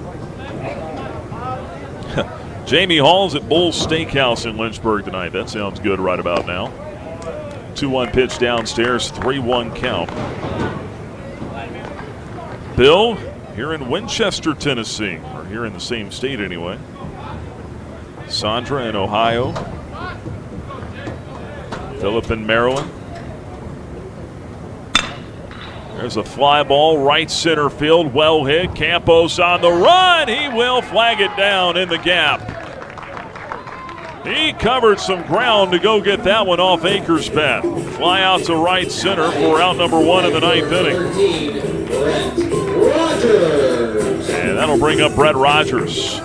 Campos has turned in a couple of really good plays out there today. He's had a sliding catch earlier. And I think it was Akers he took one away from in the 4th inning on a sliding grab in center. There's Rogers now 0 for 3.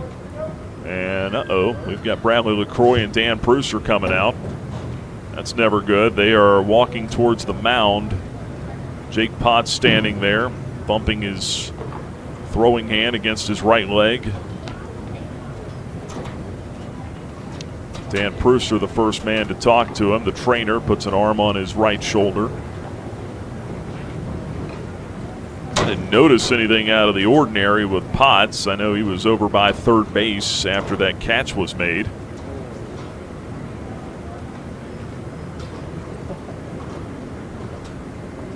Out there in center by Campos. Just a conversation right now. I can't see that what Dan might be looking at specifically. I think LaCroix's going to make a change here. I just saw him point towards the bullpen. That's what it looked like anyway. Well, this would not be good. LaCroix headed back to the dugout. Dan Prusser, the trainer, is still out there with Jake Potts. All the infielders and Tucker Moore, the catcher, out there as well.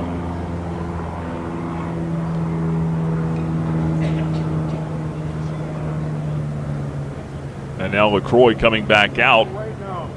And he's waving toward the bullpen again. So, yeah, they are going to make a pitching change here.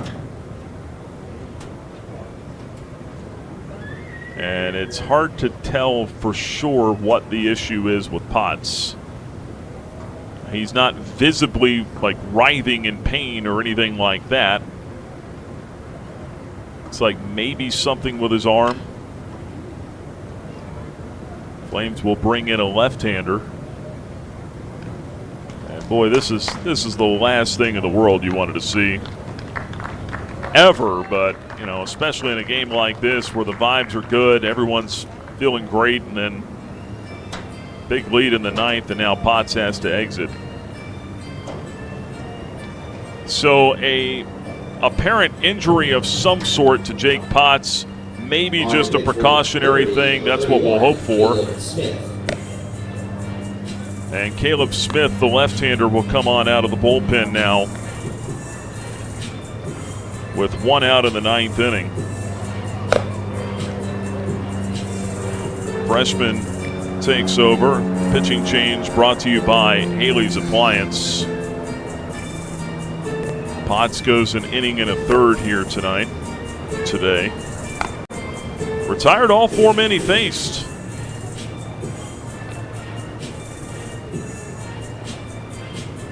We'll have to ask Coach LaCroix about Jake Potts' situation after the ball game today. Flames had done so well all year avoiding the injury bug outside of Dylan Grabowski in early March. We come to Tennessee, and now we got two guys on the list. Jackson Sorensen day-to-day with the calf strain. And now something with Jake Potts. We'll have to see. 10-2, Liberty leads it. We are in the bottom of the ninth inning. One out, nobody on base. Caleb Smith has as long as he needs to get loose. He was not even throwing in the bullpen. Nobody was. And Smith, the freshman, will fire a few darts from the mound here in the ninth. Try to get himself going. He's on for his 10th appearance, 1-0 record, 6.75 ERA. 4 walks to 8 strikeouts over 9 1/3 innings. Opponents hitting .324 off him. And he'll be summoned to try to collect the last 2 outs of this ball game. Put the Flames back in the win column and try to go for the series victory to wrap up the season tomorrow. Just really hate that for Jake Potts. And again, we don't know what it is. Could be strictly precautionary. We don't know. We hope it is. The only good thing I can tell you is that there was nothing that visibly said, oh, it's that or it's this. A lot of times guys are hurt, injured. They're grabbing at something. They're visibly in pain. I didn't see any of that with Jake. Smith goes to work. His first pitch misses downstairs to Brett Rogers, a left-handed batter. 1 ball and no strikes.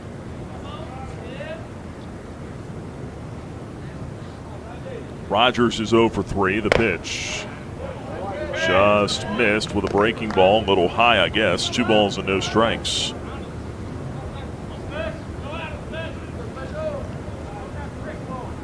Smith, the 2-0. Popped up on the infield, out to second base. Swafford puts it away. There's out number 2. And that'll bring up O'Neill, the first baseman. Last hope for Middle Tennessee. O'Neill. 10-2 lead for the Flames in the bottom of the ninth. An out away from evening the series. O'Neill 0 for 3. The pitch outside from Smith. 1 ball and no strikes. Some other games underway now. Should be in Conference USA. Kennesaw State beating Missouri State right now 3-1. It's early. Bottom of the second inning. That's good news, though. The pitch. Smith misses outside. 2 balls and no strikes. Next one on the way. Swinging a foul back, 2-1. We'll keep you updated on that game throughout the remainder of our broadcast. Western Kentucky still leading 3-0 at Delaware. They're in the top of the 8th. Everybody else gets started a little later in CUSA. The 2-1 pitch, high and away. 3 balls and a strike. 90-mile-an-hour fastball out of the zone from Smith.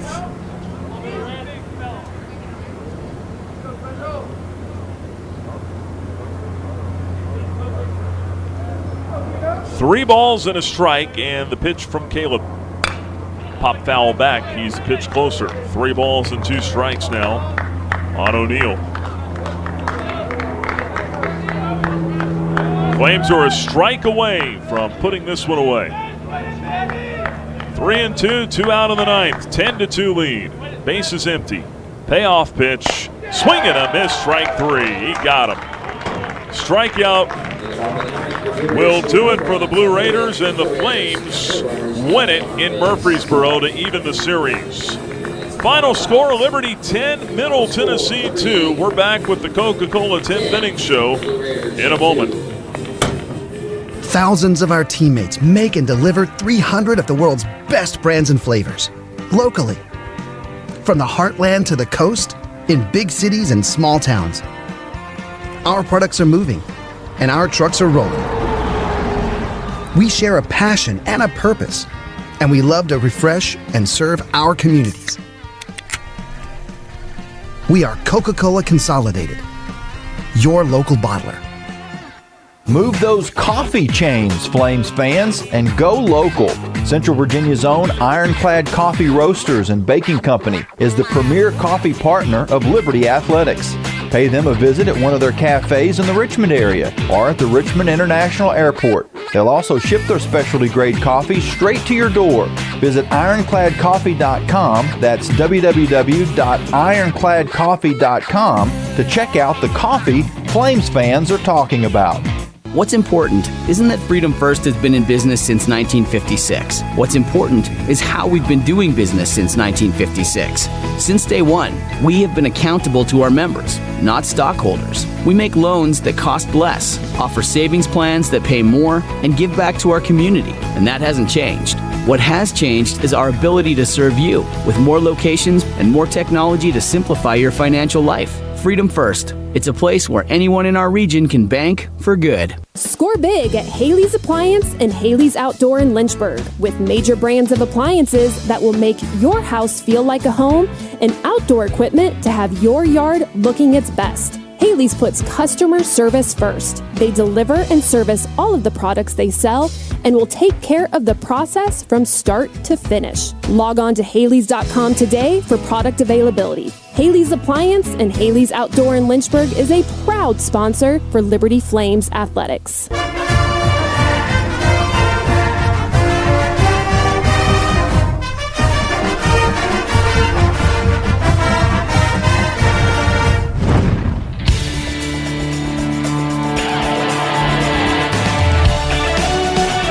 You've been listening to Liberty Baseball from Van Wagner on the Liberty Flames Sports Network, presented by Abish Financial Services. Time now for the Coca-Cola 10th Inning Show. Coke, taste the feeling. Final score, Liberty 10, Middle Tennessee 2 as the Flames take Game 2 of this series. They even it up at 1 apiece with the Blue Raiders. Nick Pierce back here with you in Murfreesboro, Tennessee. As we total everything up here for you on the Coca-Cola 10th Inning Show, give you the final thoughts here in just a bit of head coach Bradley LaCroix. He'll be joining us shortly after he meets with his ball club out there in left field. They just broke the huddle, so coach should be with us here shortly. But for the Flames today, a big bounce-back win. They get it done 10-2. They use the long ball today as well. 4 homers, including a grand slam from Easton Swafford. And with that, we've got the head coach with us here. Bradley LaCroix joining us for the postgame show. And, Coach, we talked in the pregame today about trying to get something going early, get some early runs on the board. How about Ryan Drum with a 2-run homer to kickstart you there in the second inning? Yeah, it was huge. That was the message to the team was, we got to get out to an early lead. Obviously, Drummy's swing with 2 outs and 2-run homer there in the second. And then Swinky, putting up zeros and letting us an opportunity to expand it. I'm just very, very proud of the guys who are responding. Kind of knew they would because this team's tough and resilient. But it was really good to see it happen on the field today. When we finish our conversation, I'd love to talk with Drum if he's still around. But for now, we'll keep on chatting here. And there's a lot to chat about. I mean, 4 home runs today. You talk about the resilience, the sense of urgency. It was something I talked about with Tanner Marsh before the ball game today. There was just kind of I don't know if it was a calm or just wasn't a whole lot of talking, a whole lot around the dugout today. It just felt like a business-like approach. Did you get that sense? Yeah, it probably had a little bit to do with the pregame speech at the hotel before we left. But, because I told him, I said, hey, we're not going to shy away from it. These today and tomorrow are 2 huge games for us. And I laid it out to them. And, this is a great group. They just respond every time I ask them to. And, they were focused. They were ready to go. Took advantage of a couple of mistakes they had and did a great job. Well, we talked about it in our chat before the ball game today. Is one thing about this bunch is they take this stuff to heart. I mean, they want this as much. I mean, obviously the fans and you and everybody. But these players, they want it for each other as much as anything. Yeah, they do. They do, and we're not going to hide from it. We've had about a 7 or 8 game where we haven't played well, but that hasn't, got us to the point where we can't enjoy the entire season we've played because we've had a great season. Obviously, finish up tomorrow. We need a W tomorrow, and they know that. We're playing for a lot more than just conference seeding, and the focus and the competitiveness was outstanding today. Yeah, drums, homers, Easton Swafford with the slam to blow it open there in the 5th. I mean, the offense today, what was the approach to Alderman? What did you like about the way that they attacked? Yeah, one of the biggest things we stressed to him was he was going to throw strikes, and we needed to do some damage. We needed some extra base hits. We didn't have any last night. And that was the biggest thing that we talked about was the first 2 strikes of looking to do damage. And obviously, it worked out great. We had 4 home runs. Drum had 2, Camper had 1, and then Swaff with the big grand slam. But, we had a good approach against him. We knew he liked to hammer the righties in, and early on, he was pitching away and kind of had us a little bit, but he made a couple of mistakes, and our guys never got away from the plan, so it was huge, and it helped us. How about Josh Swink today, starting him against this left-handed heavy lineup? He really responded. That might be – I think it's definitely his best outing of the year. Might be a best outing of his career. 7 innings, 2 runs, 1 earned, 2 strikeouts, no walks. I mean, you couldn't ask for a whole lot more, could you? Yeah, he was phenomenal. He was ahead all day. He had feel for both pitches. Could throw the fastball to both sides of the plate against their lefties, which, their lefties do a really good job of staying inside the ball. Flat swings the other way, and he did a phenomenal job. One thing that's huge is there in the first, making that big pitch to get off the field with 2 outs. Yep. It was huge, and he just, we scored him a couple runs, and he cruised from there and did a phenomenal job. And it gives you another option. I mean, there's so many teams at this point in the year that are looking for pitching, and you've got so many guys that you could roll out there in that conference tournament next week, or hopefully a regional here in a couple of weeks. I mean, how good does it make you feel with that kind of an effort here today?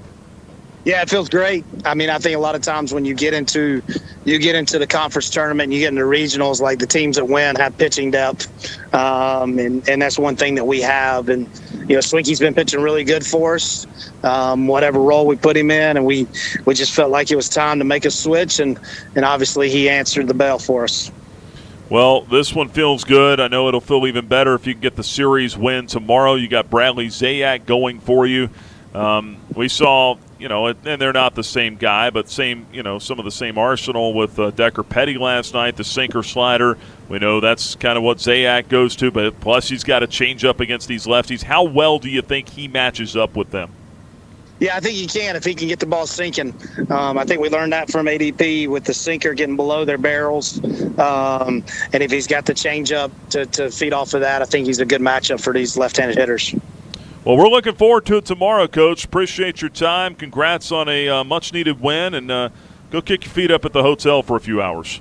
Okay, thanks. Here's Drummy. All right, appreciate it. That is the head coach of the Flames, Bradley LaCroix, with us here on the Coca-Cola 10th Inning Show as the Flames get it done here, and they even the series up at 1 apiece. Time now to visit with our Thompson Brooks Insurance Player of the Game. It's Ryan Drum, 2 for 4 today, a pair of homers, 3 RBIs, couple runs scored.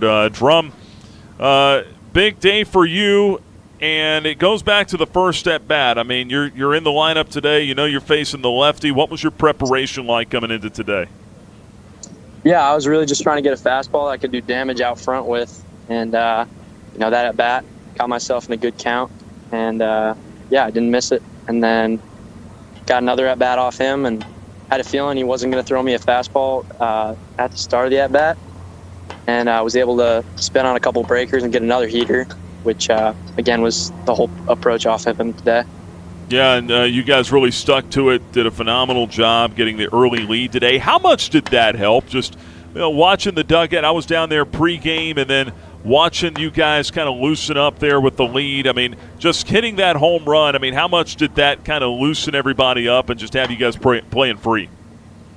Yeah, it was huge. I think momentum is such a big aspect of baseball, and getting out to an early lead, that was a big emphasis by Coach LaCroix this morning. In the past few games, we've been getting, down early, and it has been, affecting our momentum, and it's hard to get things going when you're, trying to press and come from behind. But yeah, it was great to get out to an early lead, and then we didn't really look back from there. Big swing from Swaff, and Swink did an unbelievable job of filling it up and getting guys in bad counts and putting them away. Ryan Drum with us here on the Coca-Cola 10th Inning Show. Flames win at 10-2 over the Blue Raiders to even the series. For you this year, starting out the season in right field, in the lineup every day, kind of a slow start, then you start to come around, I felt like, and then you get hurt at Kennesaw State. It's been hard to get back in the lineup. How satisfying is this day for you? Yeah, it definitely means a lot. I think just from the coaching staff still having the trust to put me in there, especially, on a day like today when we got to win. And I think, it's baseball. Baseball is a really hard game, and, the year hasn't gone the way that I've wanted it to personally, but, being able to contribute in such an important game, yeah, it felt great. And I'm happy that we got it done today. One of the cliches I hear all the time is you don't have to get ready if you stay ready. Sometimes that's hard to do when you're not in the lineup every day. What does your work look like day to day to stay ready for a moment like this? Yeah, I think it hasn't changed since when I was starting to now when I've been, benched. But I think that, again, you're right. You don't have to get ready if you stay ready. Work while you wait. All those cliches are true. And you never know when your moment's going to come. And, yeah, I think that it's been the same preparation I've had all year, all my career. Just getting my work in during lift, during practice. I've been able to get some live at-bats during the week. And, early work with Coach Sweaty has been helpful. And, I think just mainly the mental preparation and just being ready to go and trying to control what I can control has been beneficial in that aspect. Well, last thought, Ryan, after a day like today, a couple bombs, big win like this, you got to be eating well tonight. What's on the dinner plate tonight? Yeah, I think I'm going to go to Culver's, bring me back to my Wisconsin roots. It's right next to the hotel. Probably get some cheese curds and maybe a concrete mixer. Oh, okay. All right. I don't know what the mixer is. I've seen the cheese curd. I've only been there once, so I'm not as familiar with their menu. Yeah, concrete mixer is frozen custard. It's basically just a milkshake, but you can get a bunch of different things put in it. And it's really good. I do recommend. All right. Well, it's walking distance from the hotel, so maybe I'll check it out tonight. We'll see. All right, awesome. All right, Ryan. Hey, thanks so much for the time. Congrats on a big win and a big day for you personally. Thank you, Nick. Appreciate it. That's Ryan Drum, our Thompson Brooks Insurance Player of the Game. 2 bombs today. The Flames hit 4 homers. They roll through this one 10-2 over Middle Tennessee. Your final score. Liberty evens the series up at 1 game apiece. When we come back, we'll continue on here with the Coca-Cola 10th Inning Show. We'll have the totals for you and our final thoughts after this break. From Van Wagner, this is the Liberty Flames Sports Network presented by Abish Financial Services. The Liberty Flames thank Segra for their support. Segra collaborates with companies to offer business-only, carrier-grade connectivity, cybersecurity, voice and cloud solutions tailored to meet their diverse needs. Segra offers these solutions across a fiber network that spans 28 states in the U.S. and is headquartered in Charlotte, North Carolina. They can be reached at Segra.com or 833-GO-SEGRA. Segra, a proud partner of the Liberty Flames Sports Network from Van Wagner. Owned and operated by a Liberty alum, Larry's Tire and Auto Repair offers complete auto service including tires, preventive maintenance, and more. Larry's Tire carries all major brands and is open from 8 a.m. to 5 p.m. Monday through Friday at any of their 4 locations with 2 in Lynchburg, 1 in Forest, and 1 at Able Tire in Concord. More information on Larry's Tire is available at larrystireservice.com. True Flame fans know where to shop to show their pride. Shop LibertyFlames.com. We're your one-stop shop for official Liberty Flames merchandise. Plus, all orders ship free. Go red, white, and blue and visit ShopLibertyFlames.com today. That's ShopLibertyFlames.com. ShopLibertyFlames.com is a proud sponsor of Liberty Athletics. For all your Liberty Flames apparel needs, visit ShopLibertyFlames.com today. John Barkley loves Tuesday nights with his pals. You guys ever seen a perfect game? Here we go. A night when scores made aren't nearly as important as friendships kept. Get out your phones. Gonna be epic. So he doesn't miss a night. John counts on Sentra to keep him healthy and at his best. Perfection begins now. Start your video. Delete your video. Like and share. Sentra, caring for, caring about folks like John.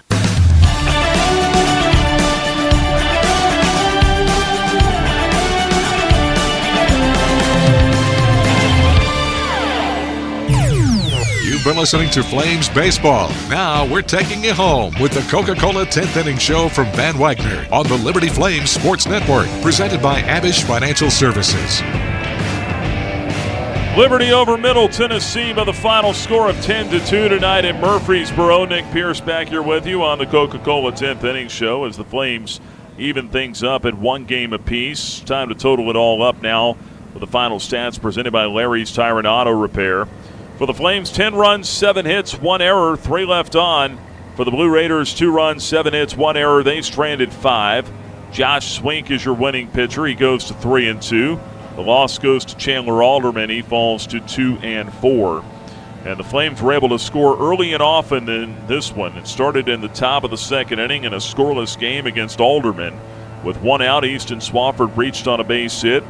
And 2 batters later, 2 out of the inning, Swafford aboard. Ryan Drum in an 0-1 count gets a fastball in his wheelhouse, and he sent it into Floyd Stadium next door, the football stadium. Hit it off the staircase over there for a 2-run shot. Drum's second of the year. That made it 2-0 Flames in the second. In the top of the third, Josh Campos leading off against Alderman, and he goes yard on a 1-2 pitch, sends it out of here to left. That's home run number 9 on the season for Campos. Makes it a 3-0 Flames lead. It would stay 3-0 until the top of the 5th, and then that's when the Flames would blow the doors off. Drum led off the inning with another home run. Solo shot this time. His third of the year, his second of the day, and that would make it a 4-0 Flames lead. Alderman would then walk Kyle Vidston, give up a single to Josh Campos.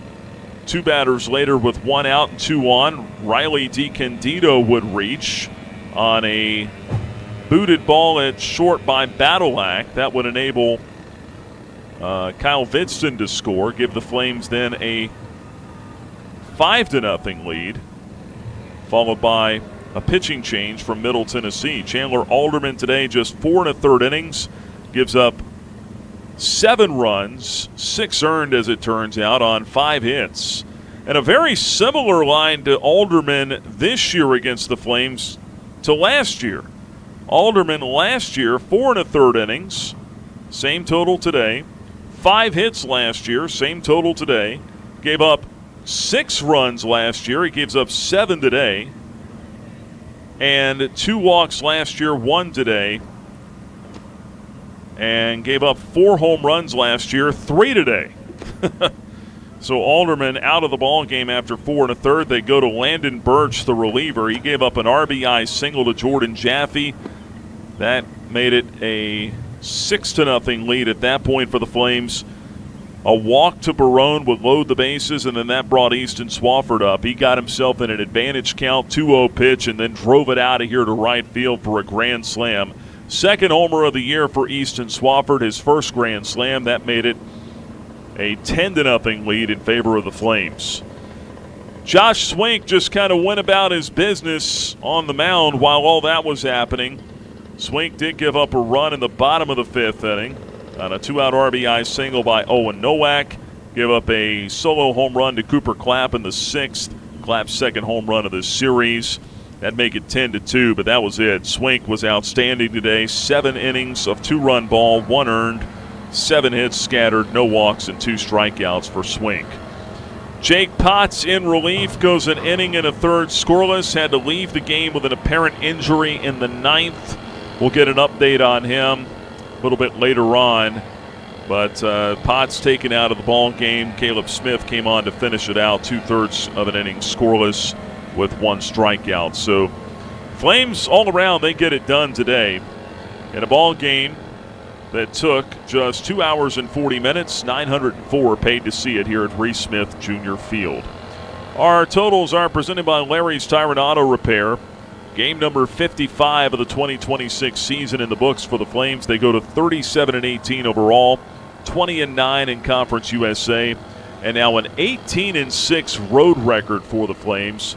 That is one of the best in the country. They came into the day with the 8th best road record in the nation. They still sit there after the victory today.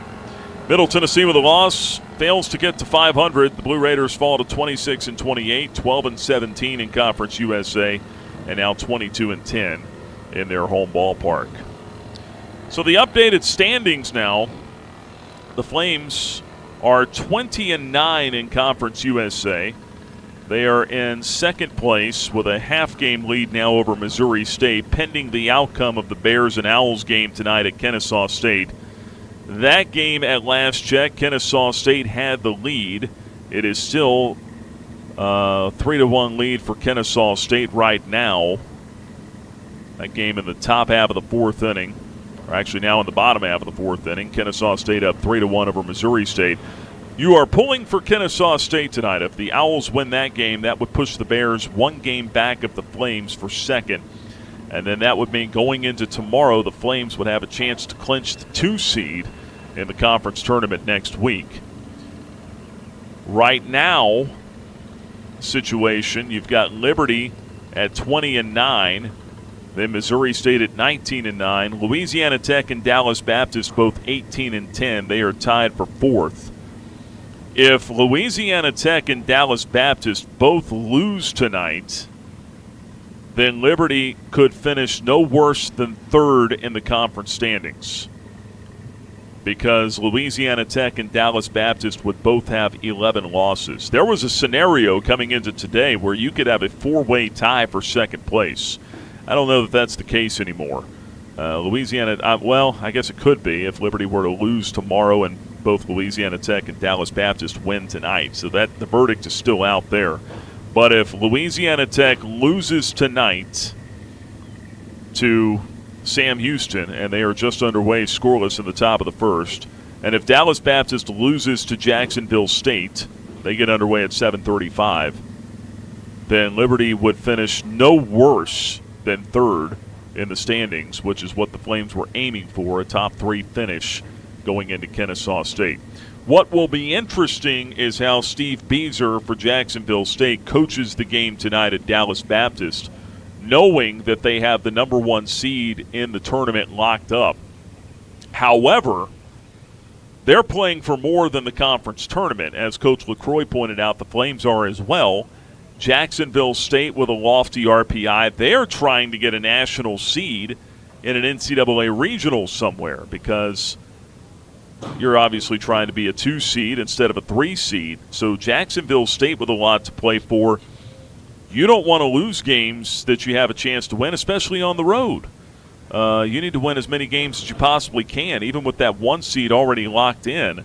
Jacksonville State right now with an RPI of 32, so they are teetering on being a national seed, one of those top 32 teams going into a regional, or falling out and maybe being in the position Liberty is right now. Right now the Flames are probably looking at being a 3 seed in someone's regional, but we'll see how it shakes out. It'll be interesting to see how Steve Beazer manages that ball game tonight and the one tomorrow as well at Dallas Baptist. Missouri State, obviously you're pulling against them. They are trailing 3-1 in the bottom of the 4th inning at Kennesaw State there. And Missouri State, I would think, even though they are in good shape right now as far as a regional goes, the Bears a RPI of 24. They're going to try to play for that 2 seed if they can, to try to make sure they finish in the top 3 in the conference. So a lot of things to think about going into tonight for those clubs, and then some things to think about tomorrow for Liberty as well. Flames will be scoreboard watching tonight. I'm sure Coach LaCroix will have his eye on those games tonight that matter, that affect the Flames. And then we'll see what the decision is tomorrow. Right now, expected to be Bradley Zayak on the mound for the Flames. I don't think that's going to change. Zayak will make the start for Liberty here tomorrow. It'll be his 13th start of the year, his 14th appearance. He's 8-0 with a .307 earned run average. And we'll have to look up and see the last time that a Flames pitcher won 8 or more games and finished the year unbeaten. But he's got a chance to do it tomorrow if he can pick up the win here. It should be Drew Horn on the mound for Middle Tennessee in the finale tomorrow. Drew Horn been battling some injuries this year, though, specifically an ankle injury. He's 2-2 with a 6.75 ERA, and that is your likely pitching matchup. A couple of right-handers here tomorrow. It'll be a 1:05 local time, 2:05 Eastern first pitch, so 2:05 back home. We're on the air at 1:30 Eastern with the Bojangles on deck circle for the final game of the regular season here tomorrow at Middle Tennessee. Final score today, Liberty 10, Middle Tennessee 2. That will wrap up our broadcast here from Reese Smith Jr. Field in Murfreesboro. Hope to have you back with us here tomorrow as the Flames go for the series win. Until then, for all of us at the network, my name is Nick Pierce. Thank you so much for making us a part of your Friday. Flames win it 10-2 over the Blue Raiders. Till tomorrow. So long, everybody. Thanks for listening to live coverage of Liberty University baseball from Van Wagner on the Liberty Flames Sports Network, presented by Abish Financial Services. This broadcast of Liberty Baseball has been brought to you by Abish Financial Services, the official advisor of Liberty Flames Athletics. Liberty Baseball has also been brought to you by Bojangles' famous chicken and biscuits. It's Bo Time. Carillion Clinic, inspiring better health. Carter Bank, life lived full. By Coca-Cola, taste the feeling. Centra Health, Crossroads Family Dentistry. Destination Bedford. By 11 West. Foster Fuels, providing reliable service for 100 years. Frank Good Builders. Freedom First Credit Union. Start banking for good with Freedom First today. By Gentry Lock Attorneys. The Good Feet Store. Haley's Appliance and Outdoors. Ironclad Coffee Roasters, craft roasted in Richmond, Virginia. By Larry's Tire and Auto Repair, preventative maintenance, repair, and service at multiple locations and at larrystireservice.com. The Liberty Bookstore, the official online store of Liberty Athletics. Lynchburg Nissan. Nobody beats our prices. Nobody. Peary Family Dentistry. By Rogers Heating and Cooling, servicing Greater Lynchburg's HVAC and electrical needs. Segra, offering customized business technology solutions at segra.com. And by Thompson Brooks Insurance, planning today for tomorrow.